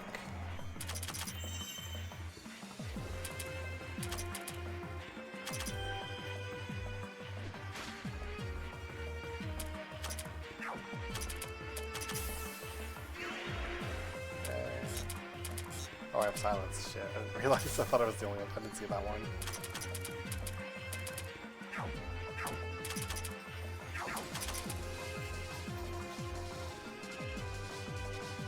Oh yeah, I do get it. Don't worry.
So I'll be right back.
Okay. What do I want to go for?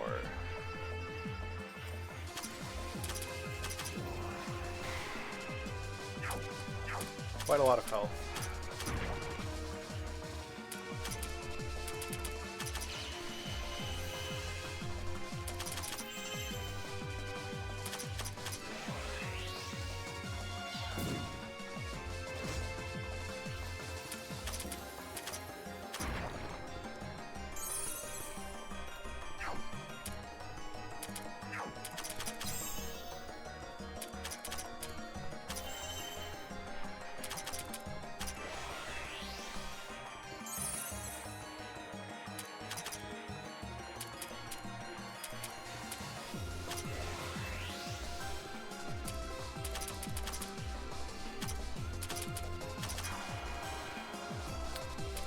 Unfortunate.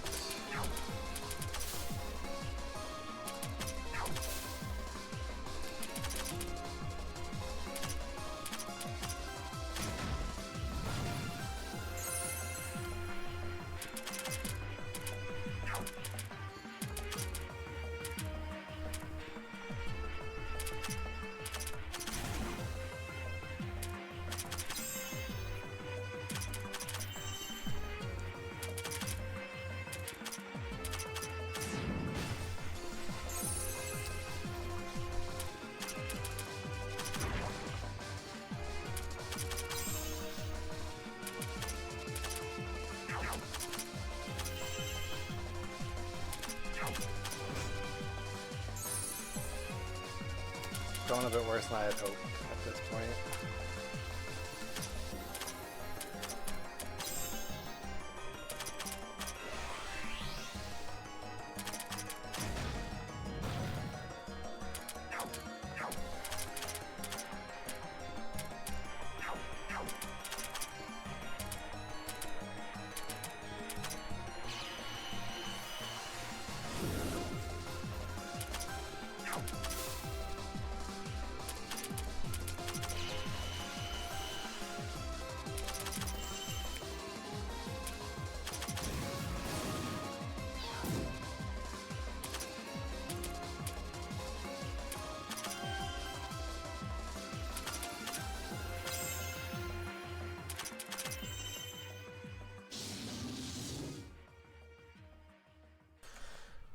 Well, we lived it.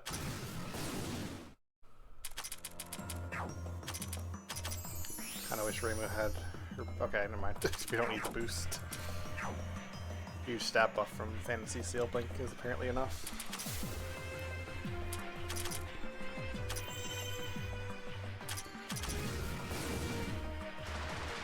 Alright. So I think he's gonna start the stupid shit now. They did that attack.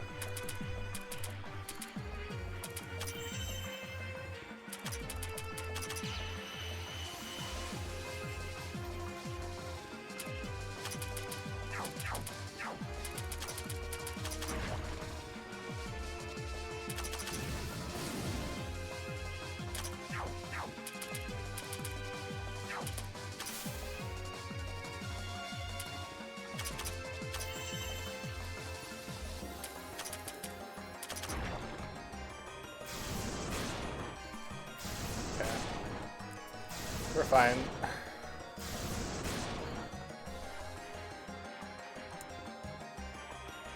If you're wondering what that did, Alicia, every time it uses that, it lowers your max HP. So, you'll notice Renosuke is quite a bit lower than what he normally has.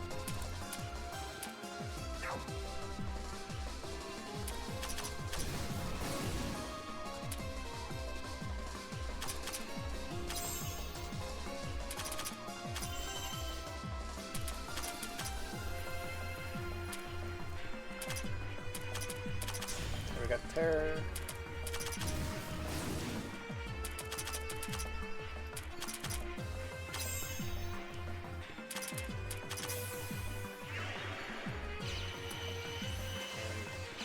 I was going to do that same shit he did earlier.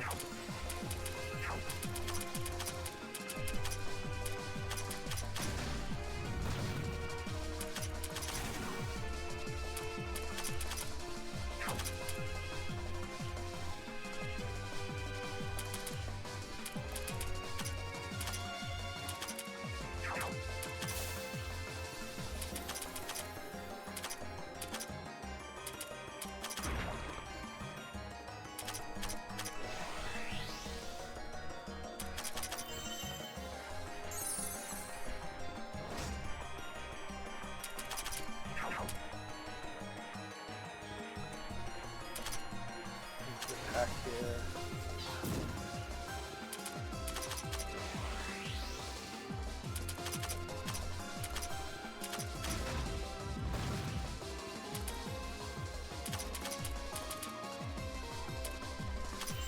Boost a rain move if there's a space faster.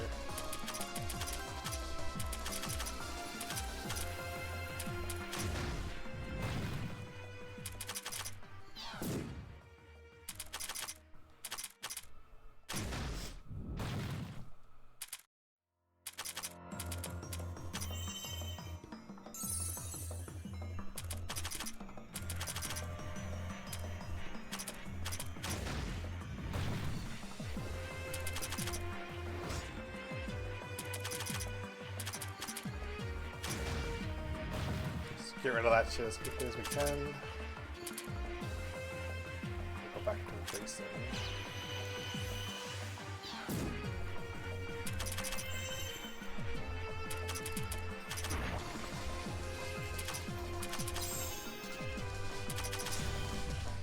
No terror, unfortunately.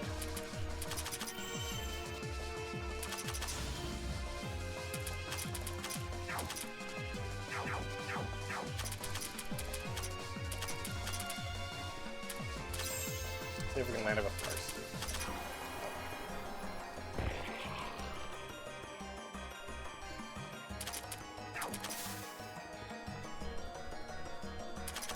Okay, there we go.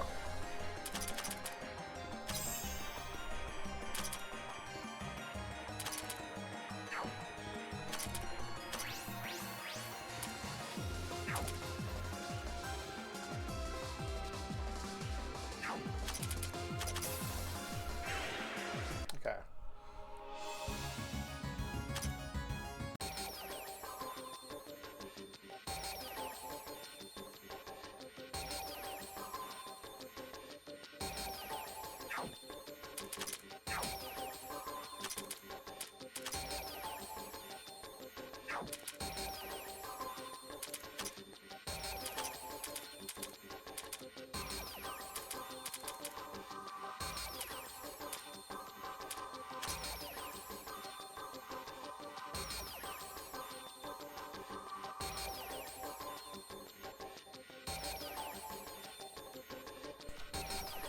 Pretty good, but might give it to someone else. Not that we have that many people to pick from that are.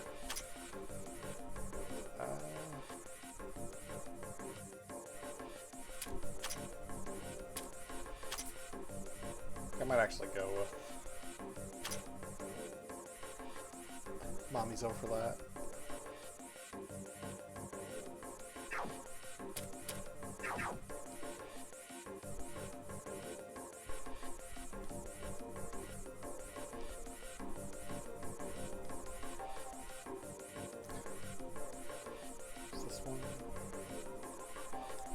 Guess we're taking this one.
To pick brute force, but apparently pushed down too many times.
I'm just waiting for the next risky floor to wipe us.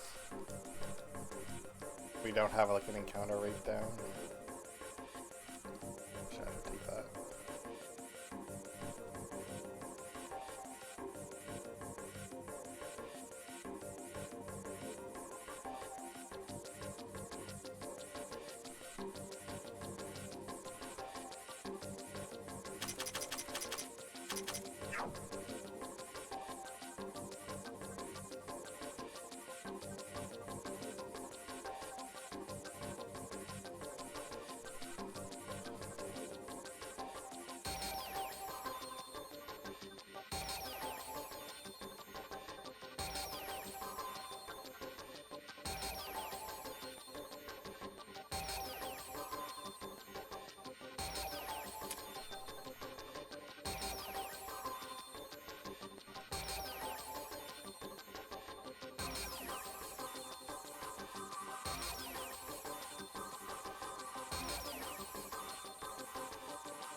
Okay, we got possibly lucky.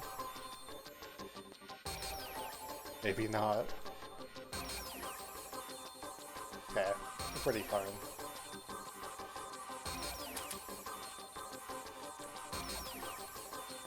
I almost spoke too soon again.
Racing, huh?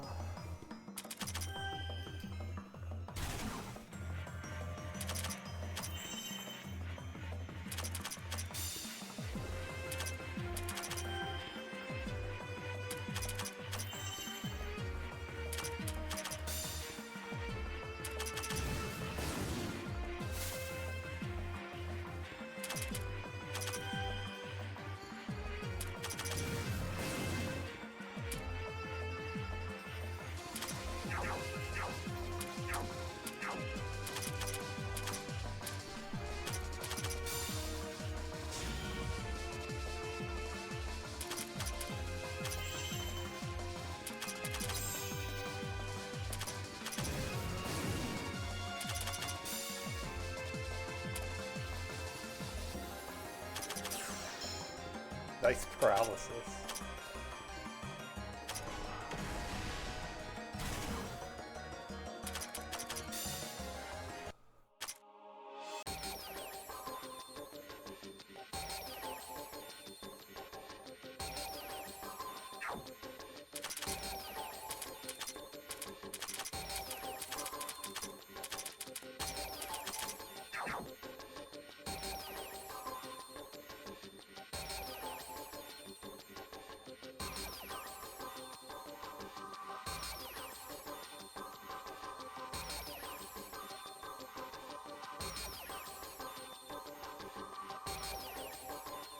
I think it's the 9 next then.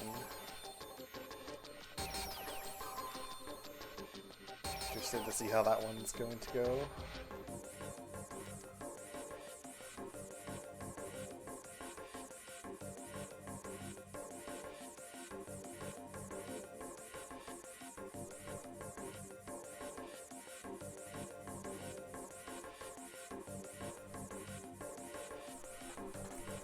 Well, surely better than the last time I streamed the game, because we don't have like one single character that doesn't take bonus damage.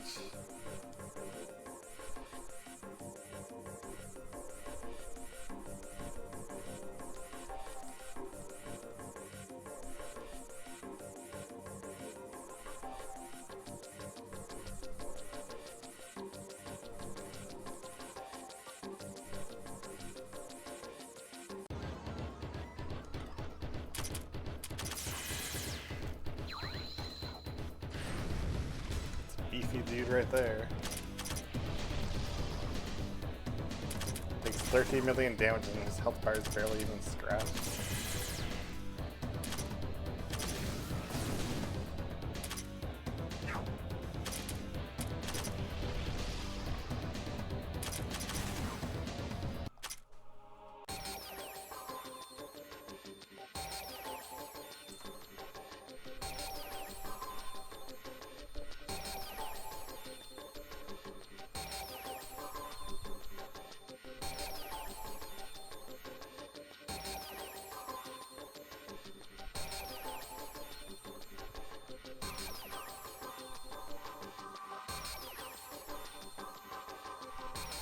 Kind of tempted to take the speed buff.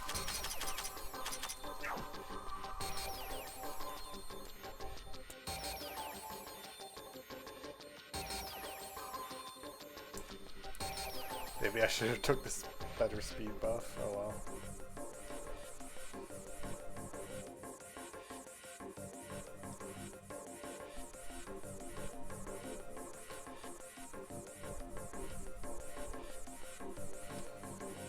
Show me something, please.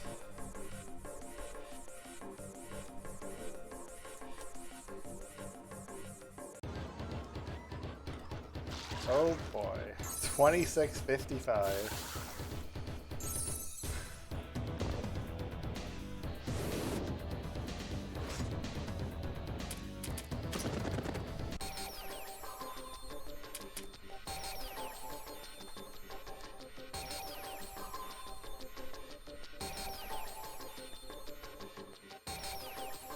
God.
feel like they could have came up with a better way to call the glowing navigator than going with that one.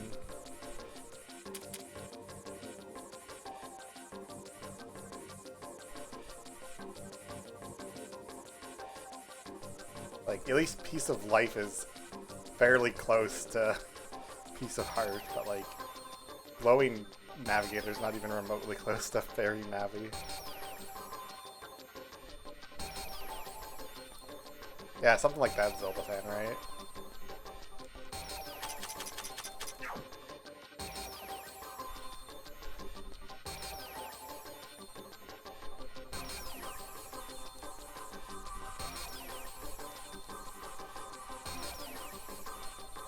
Barely saw that portal.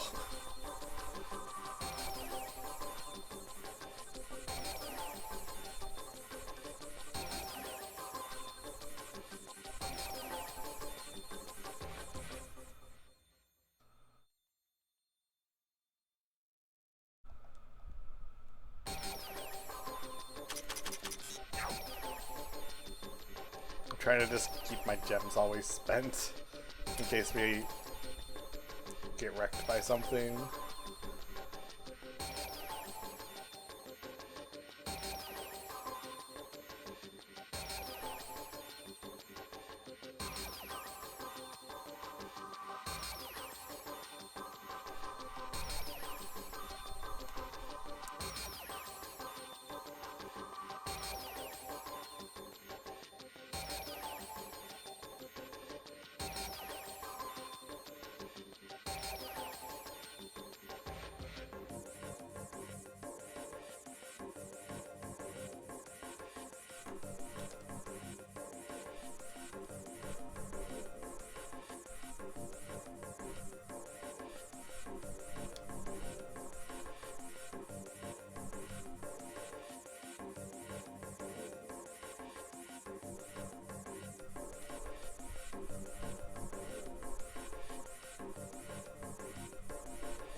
Something like that.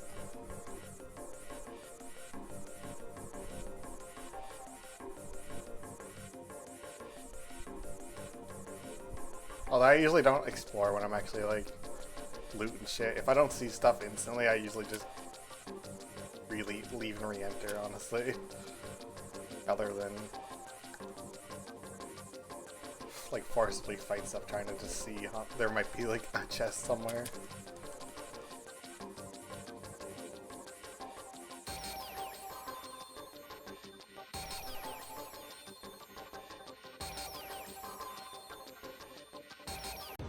Are we gonna die?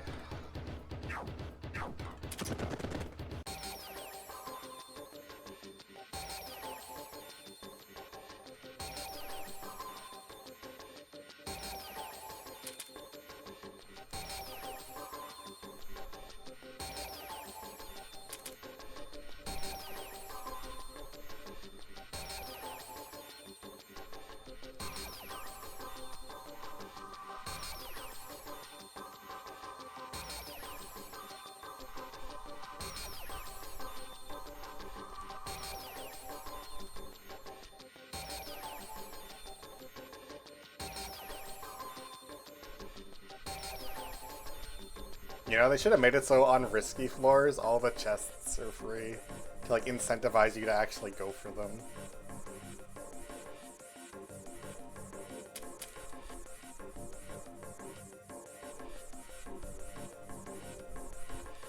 Add like a bit more like to the risk reward factor of it.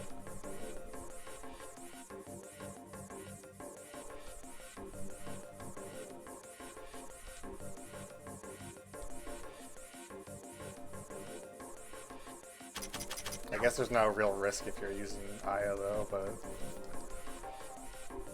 still, it'd be kind of something.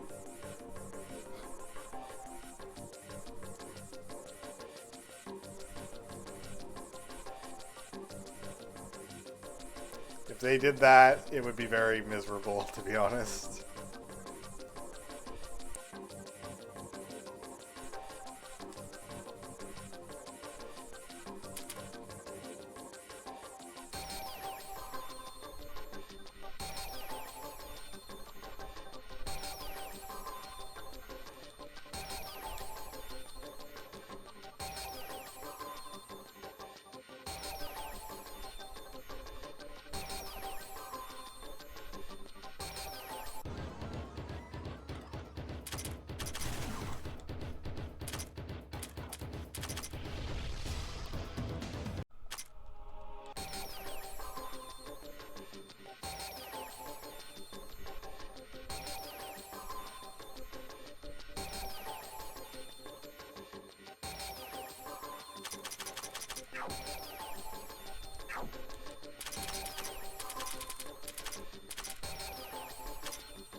gonna actually start with a racing here, I think.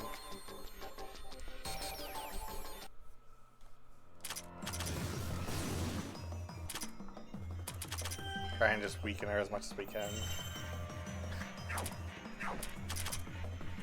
I said, which apparently is not going to happen now. Go Miko. Okay, you know what? That worked out really good.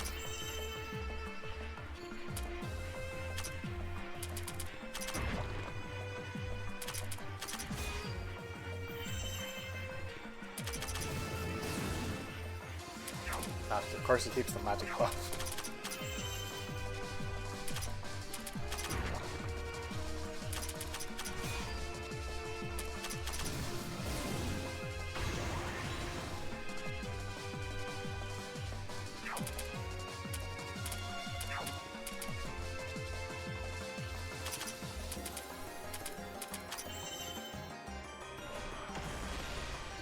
Okay.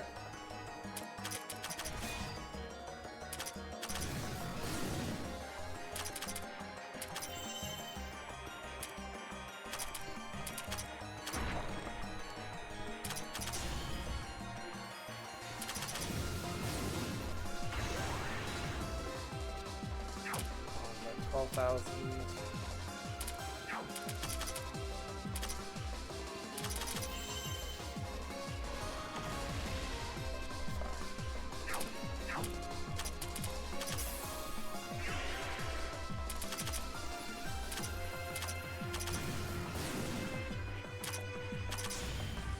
Kinda hoping for silence.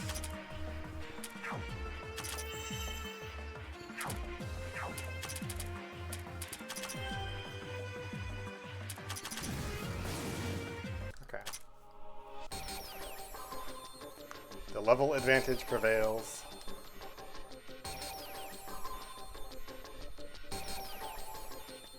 Although, to be honest, I found that one easier than the Heaven one last time I streamed as well, so.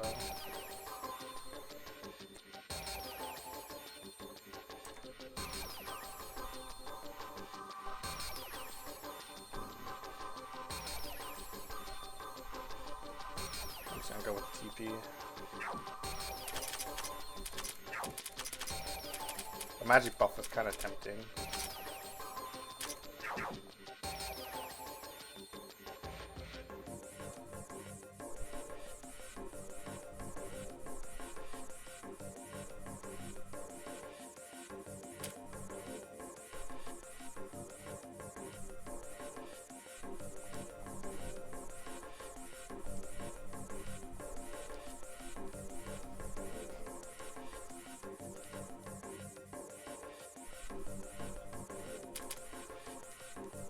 That should be your new channel point idea, Alicia. Zelda fan can't run away from anything.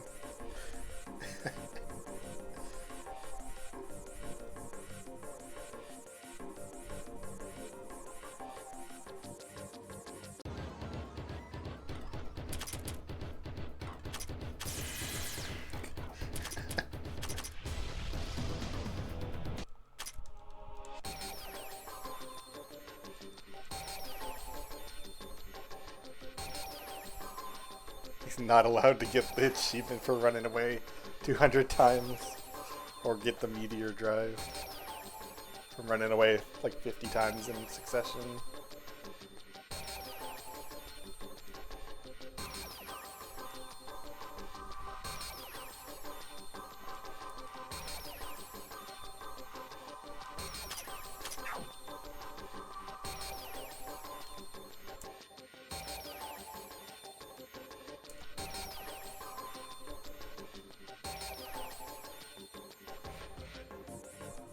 Wait, the portal was right there. What am I doing?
I really want to stream a Mega Man Battle Network game.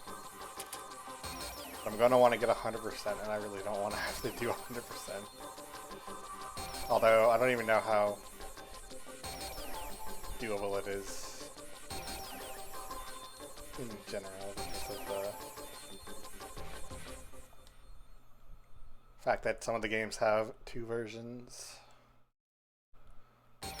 You know, have to copy the Pokemon formula with exclusive rewards on each one that are needed for 100%. So I don't know.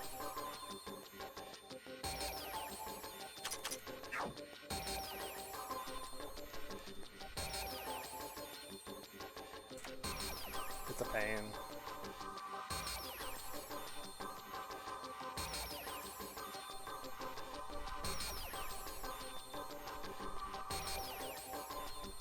I'll probably end up playing like the second game, which I haven't even played before. Or maybe the first one.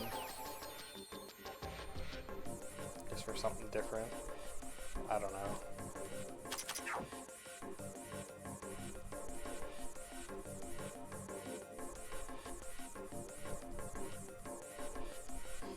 The third game's my favorite. It has the most like content to do. But it's also the first one that has 2 versions. And I don't know how to go about getting the version exclusive content.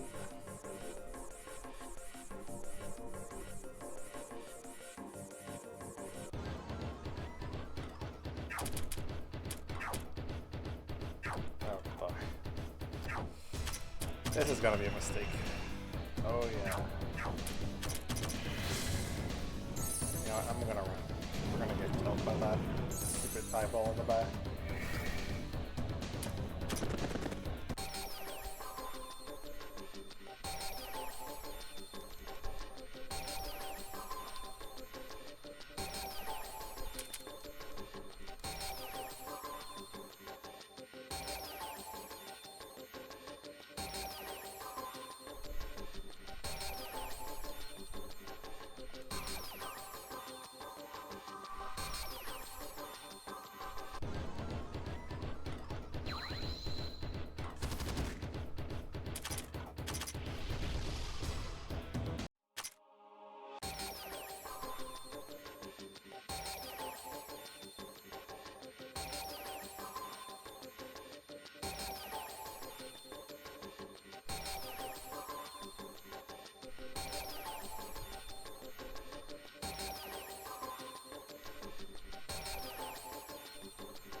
Getting questionably low on our step counter.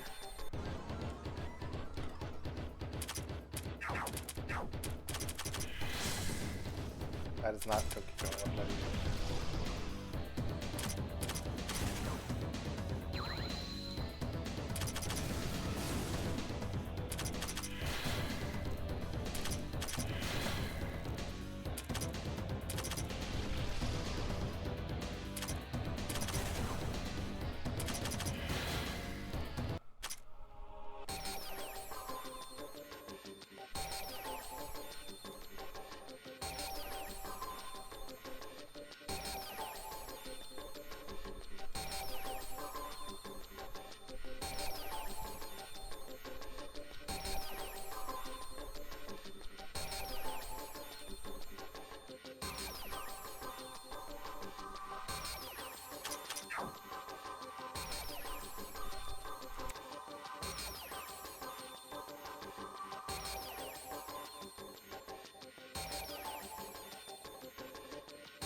dead?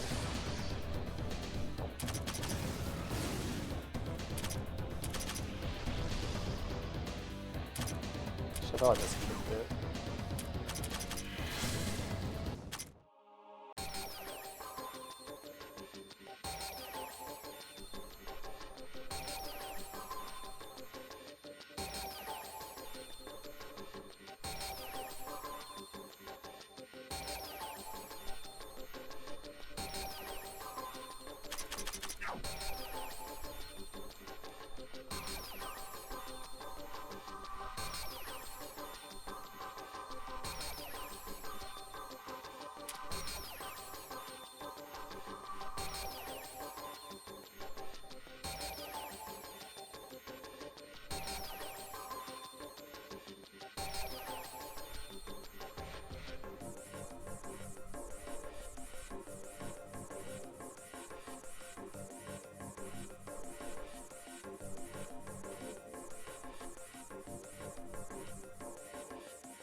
I think I'll take a break once we get to like floor 400. Or like after the boss of 400.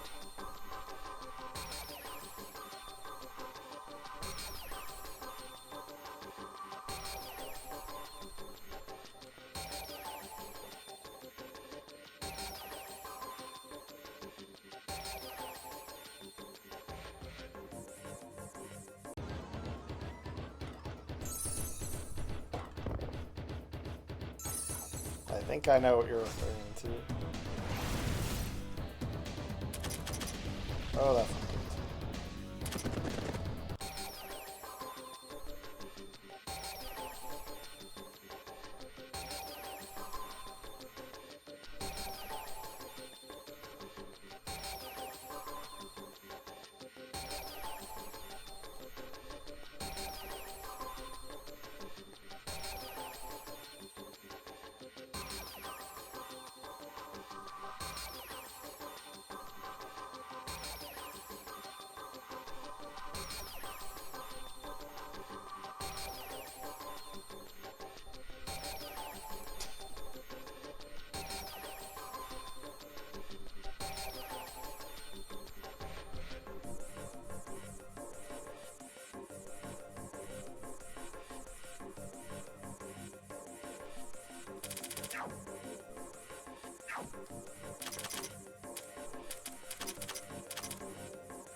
Okay.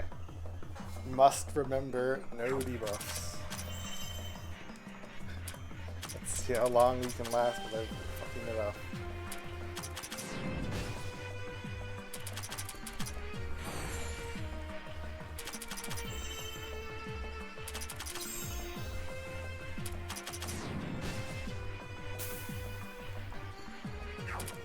If she has a defense debuff or a mind debuff, she uses flexibility, which then turns it into a positive EX buff that you can't get rid of. I can debuff her like her offenses, I just can't debuff her defenses basically.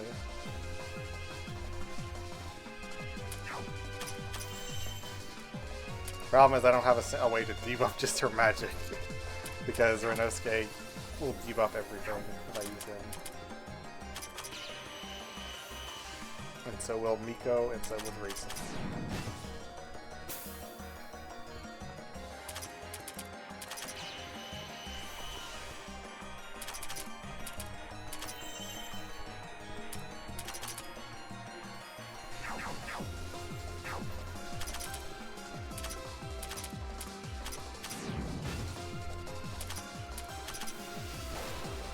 Damn, I was looking for terror or silence. I don't have that skill, Zelda fan, so it's fine. I did not invest into it. Like I got rid of it on Renosuke as well, to get rid of the offensive ones.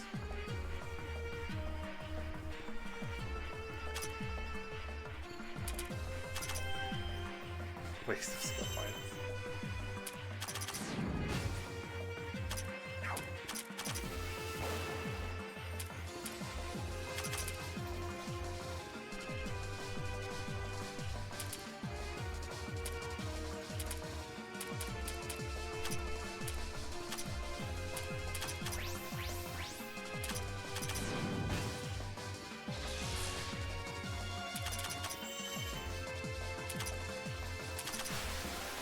Bad debuffs.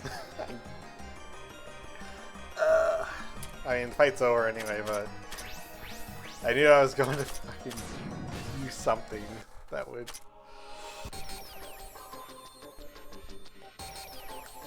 I just cannot keep my brain in check.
I have enough yet.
Probably gonna be down there.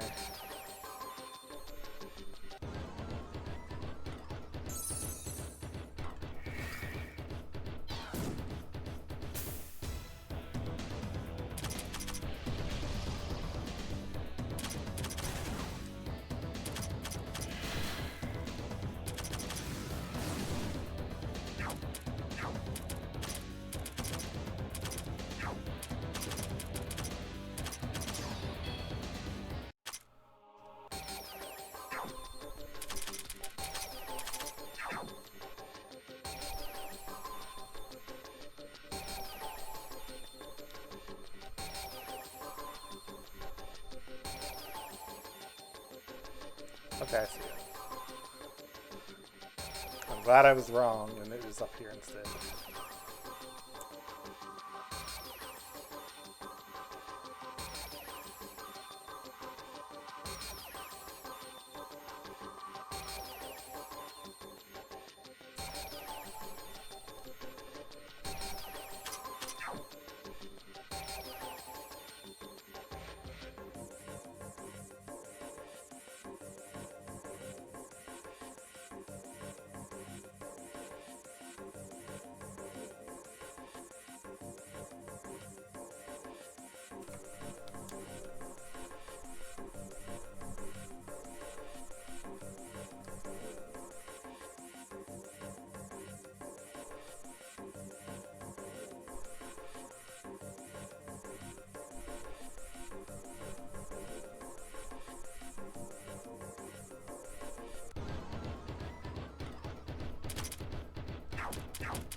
I really don't want to fight that one, to be honest.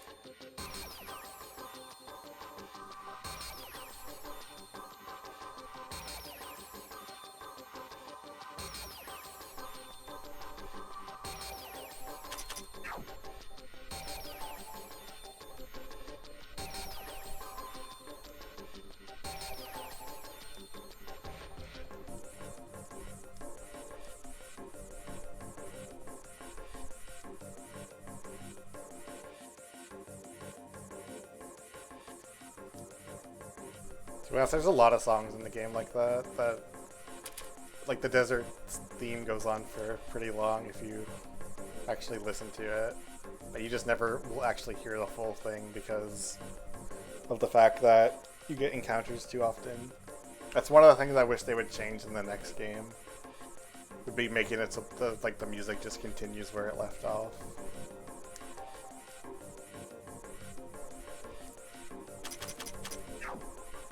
Of course, I don't know how feasible that even is to do, so.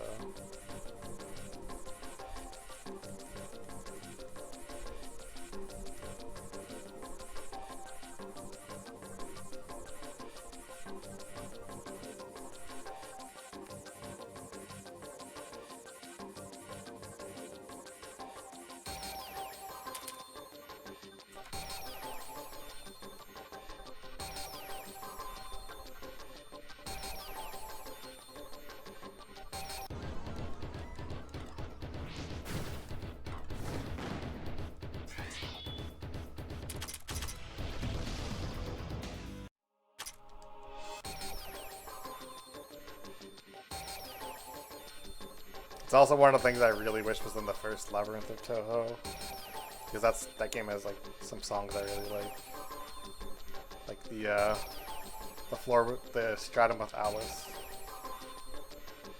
It's one of my favorite songs in that game, but you just never get to hear the whole thing.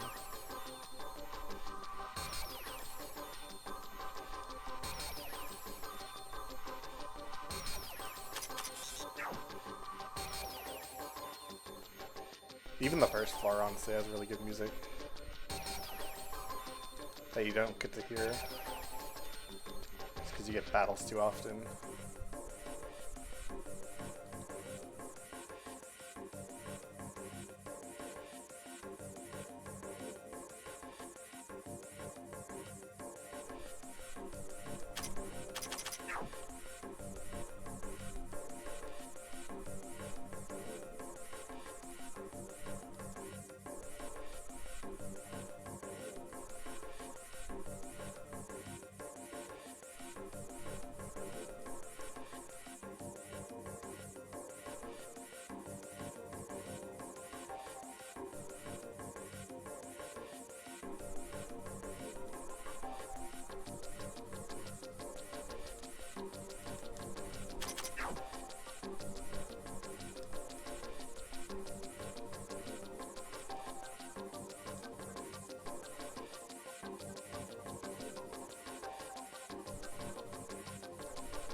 I was honestly expecting that to be a trick and not actually let me get to the portal.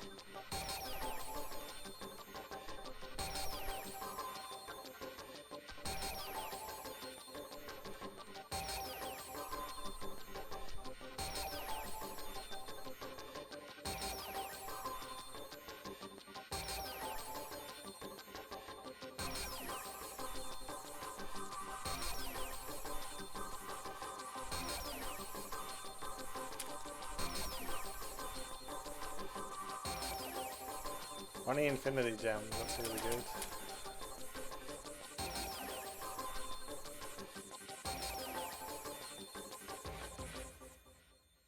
I don't know why I bothered with that, because I could tell it was the corner, but whatever.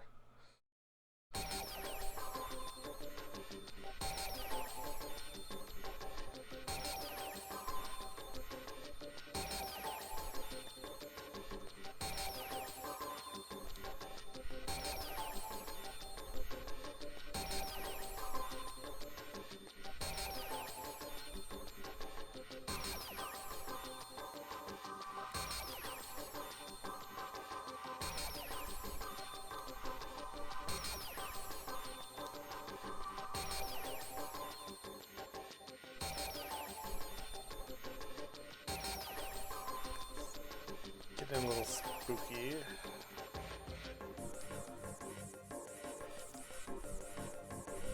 I have to end up fighting in the counter, it looks like.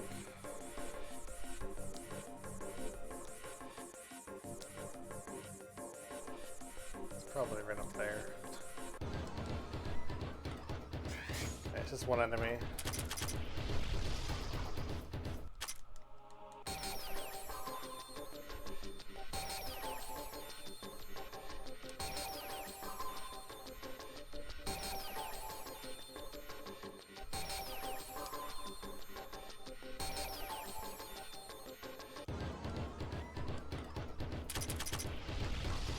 I mean, I probably saw it somewhere and I didn't even notice it.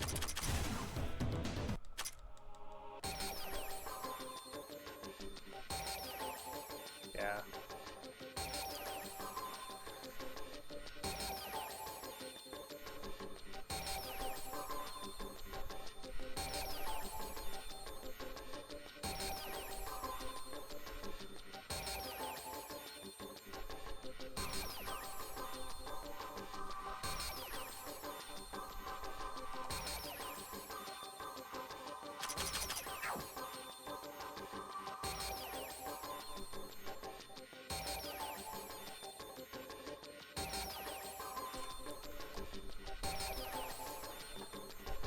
My streak would be over, yes. But because you can do battles to get more steps, it's not completely over. Although there is, of course, the chance the fact that you just can't beat the encounter and then you're screwed.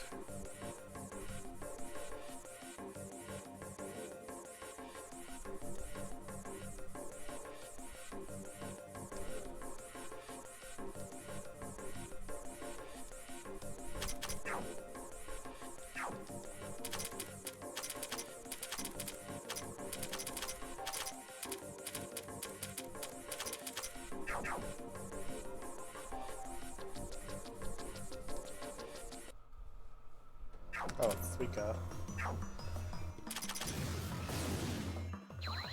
Forgot she shows up at that point.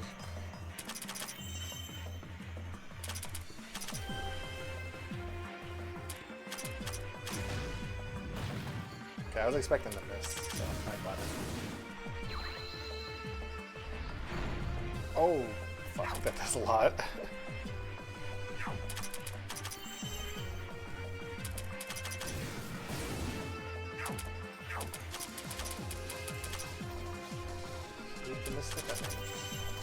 I think I used Ruby last time.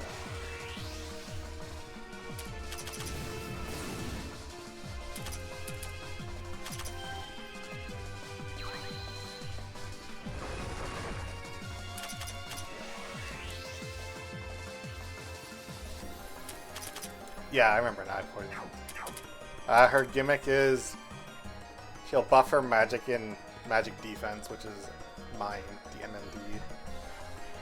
And After certain HP thresholds that she loses, she'll give herself 100% attack and defense and slightly lower her speed. And that big rock attack she uses her attack stat, so she hits like a truck.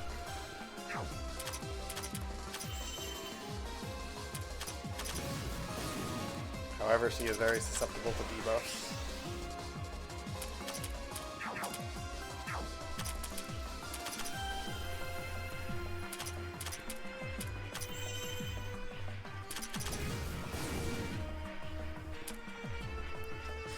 You know, Zelda fan, if I had a head speaker in the party, I was gonna say that, but unfortunately I didn't have her to make the connection.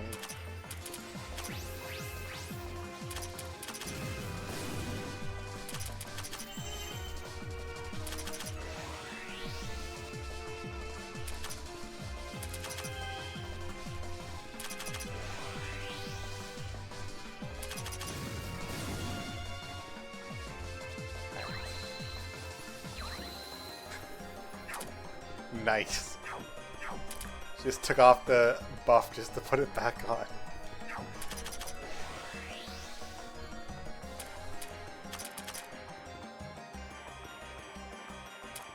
I mean, you can if you want. I don't know if it's really gonna make too much sense.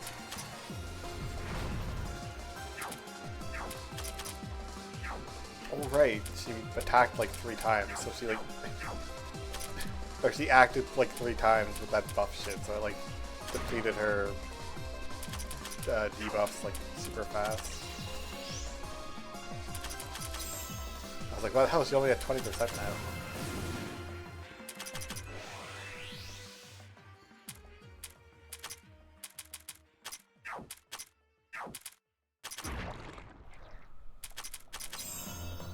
So we apply this, switch her out in a sec.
I think I should have took the other reduction. Oh no. It's only 7 more floors than I've done for now. Okay, never mind, we're good.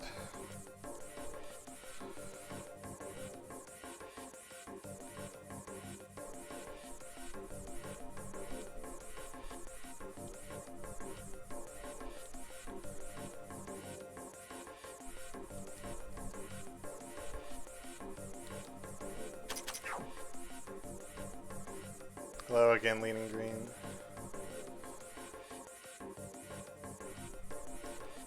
I will be taking a break at floor 400.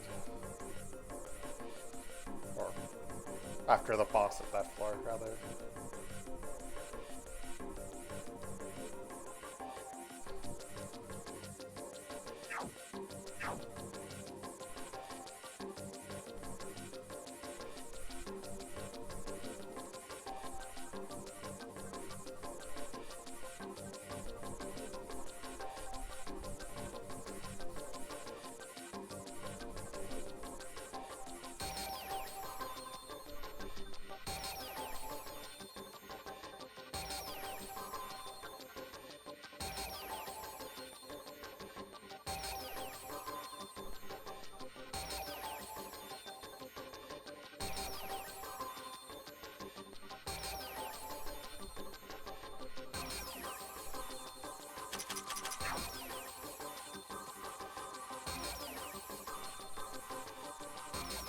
Like 3 of them in a row. The game really just wants me to not make it to floor 400.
It went pretty good. Ramu only took like 70k from Holy Fire. So. But Renosuke and Miko lost a lot of health.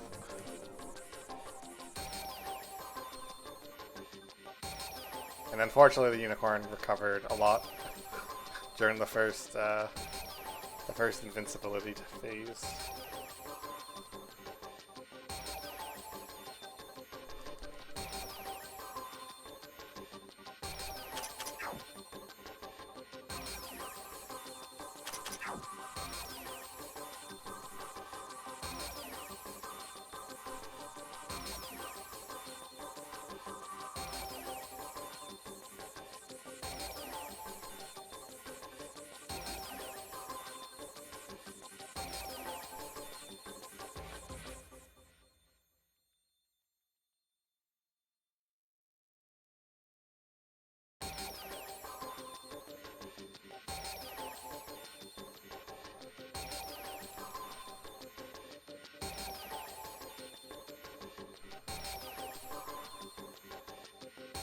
Could have got punished with an encounter.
Based on that anime level, I think after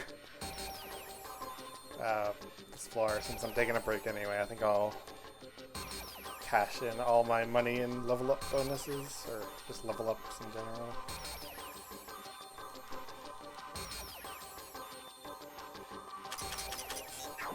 What do we got actually?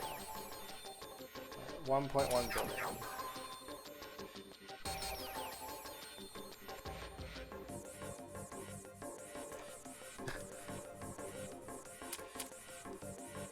Oh no, I think we'll be getting a lot more than 4.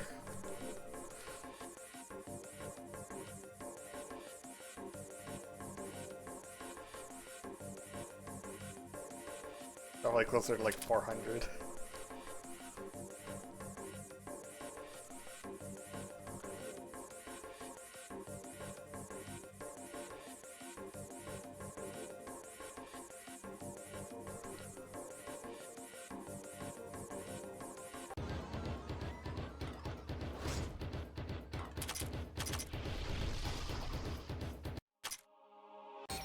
I played a bunch off screen yesterday, but I didn't want to like spend all the money and stuff just to trivialize all the bosses for a while, so I was like, you know what, let's just keep going where we left off, and then I'll spend it next time once everything starts catching up to where I am.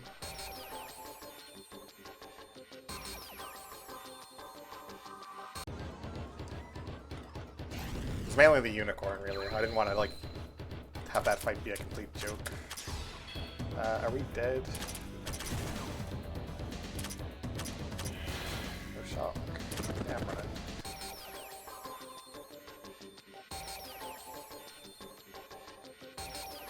We're at the boss anyway, like, it's not even worth the chance of just taking like a death there.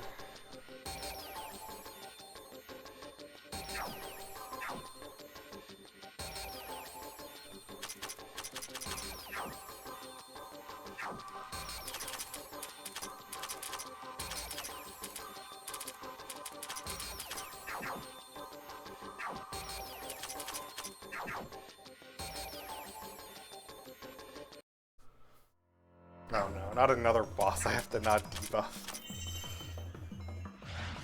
Oh, good, great start.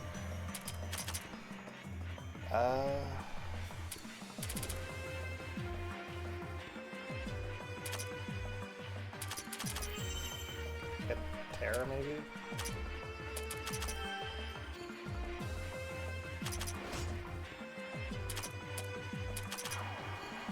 Guess we can.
course, I don't get him in the racing state.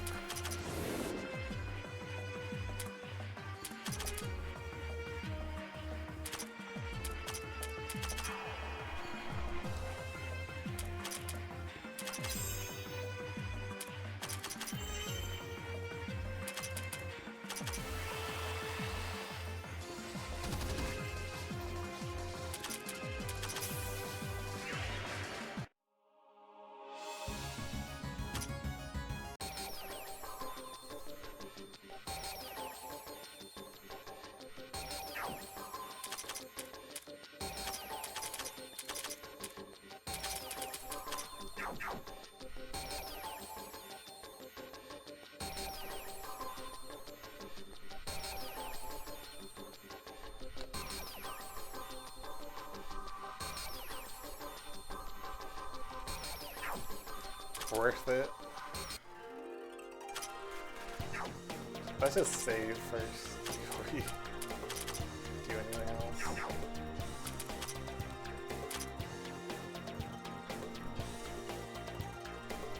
$69 on Raymond. Okay. What does that put us at? 21-27. So I will probably go up to the metal slime.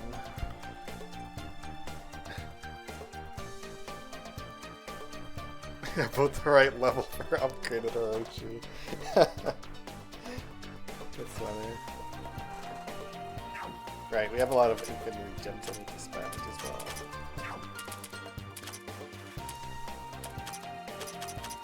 So that's 50. So let's put the rest of them on the UV.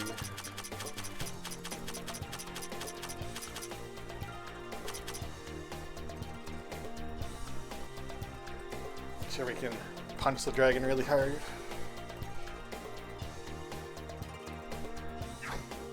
Yeah. That's one of the reasons I don't use the experience skills, is because I find it kind of fun just to see like the huge discrepancies between characters. Even though it's obviously like better to use it, I don't know. I find it kind of fun to see like how fast and slow different characters are.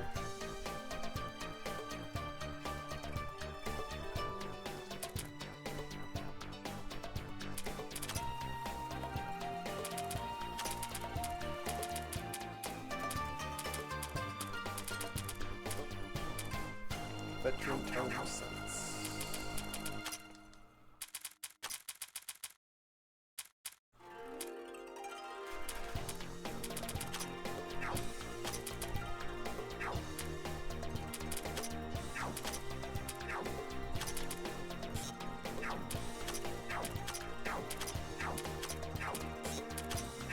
Just energy ring on each side.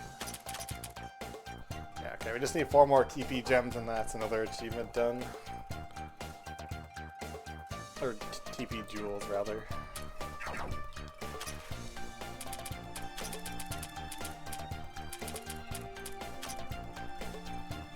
I want empty arms.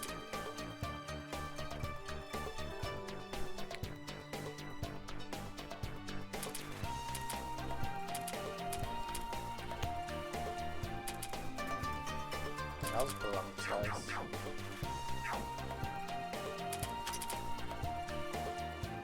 Oh, it's okay, Zelda fan. We'll probably get more jewels from fighting stuff on the basement floor anyway. So I'm still quite a ways off of being adequately prepared for the Dragon God, so.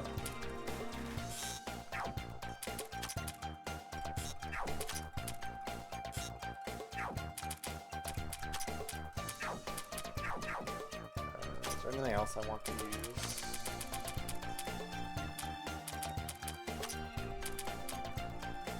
Get the Touhou, I guess.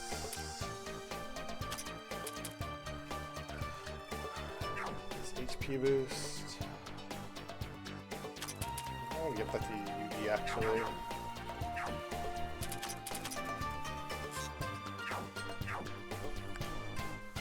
To make sure.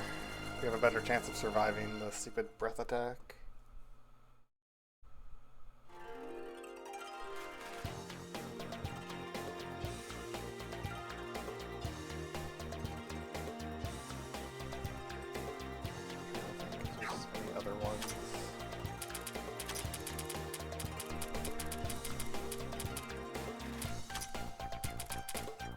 Do it on Percy.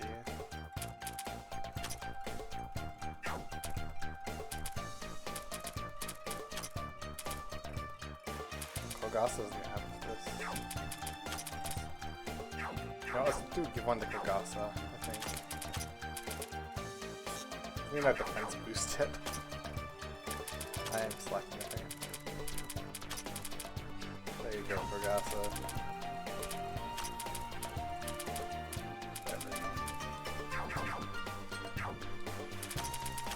I will use them up.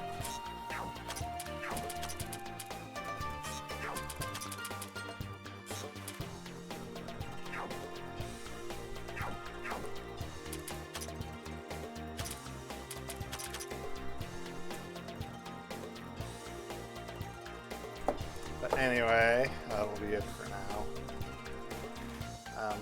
Were you planning to stream Zelda fan? Just thought I'd ask.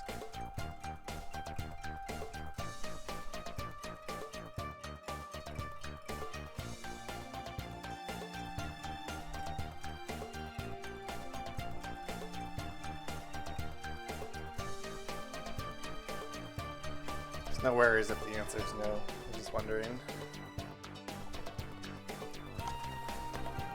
You haven't eaten in 3 days. Yeah, you should probably go do that. Alright. Thanks for watching.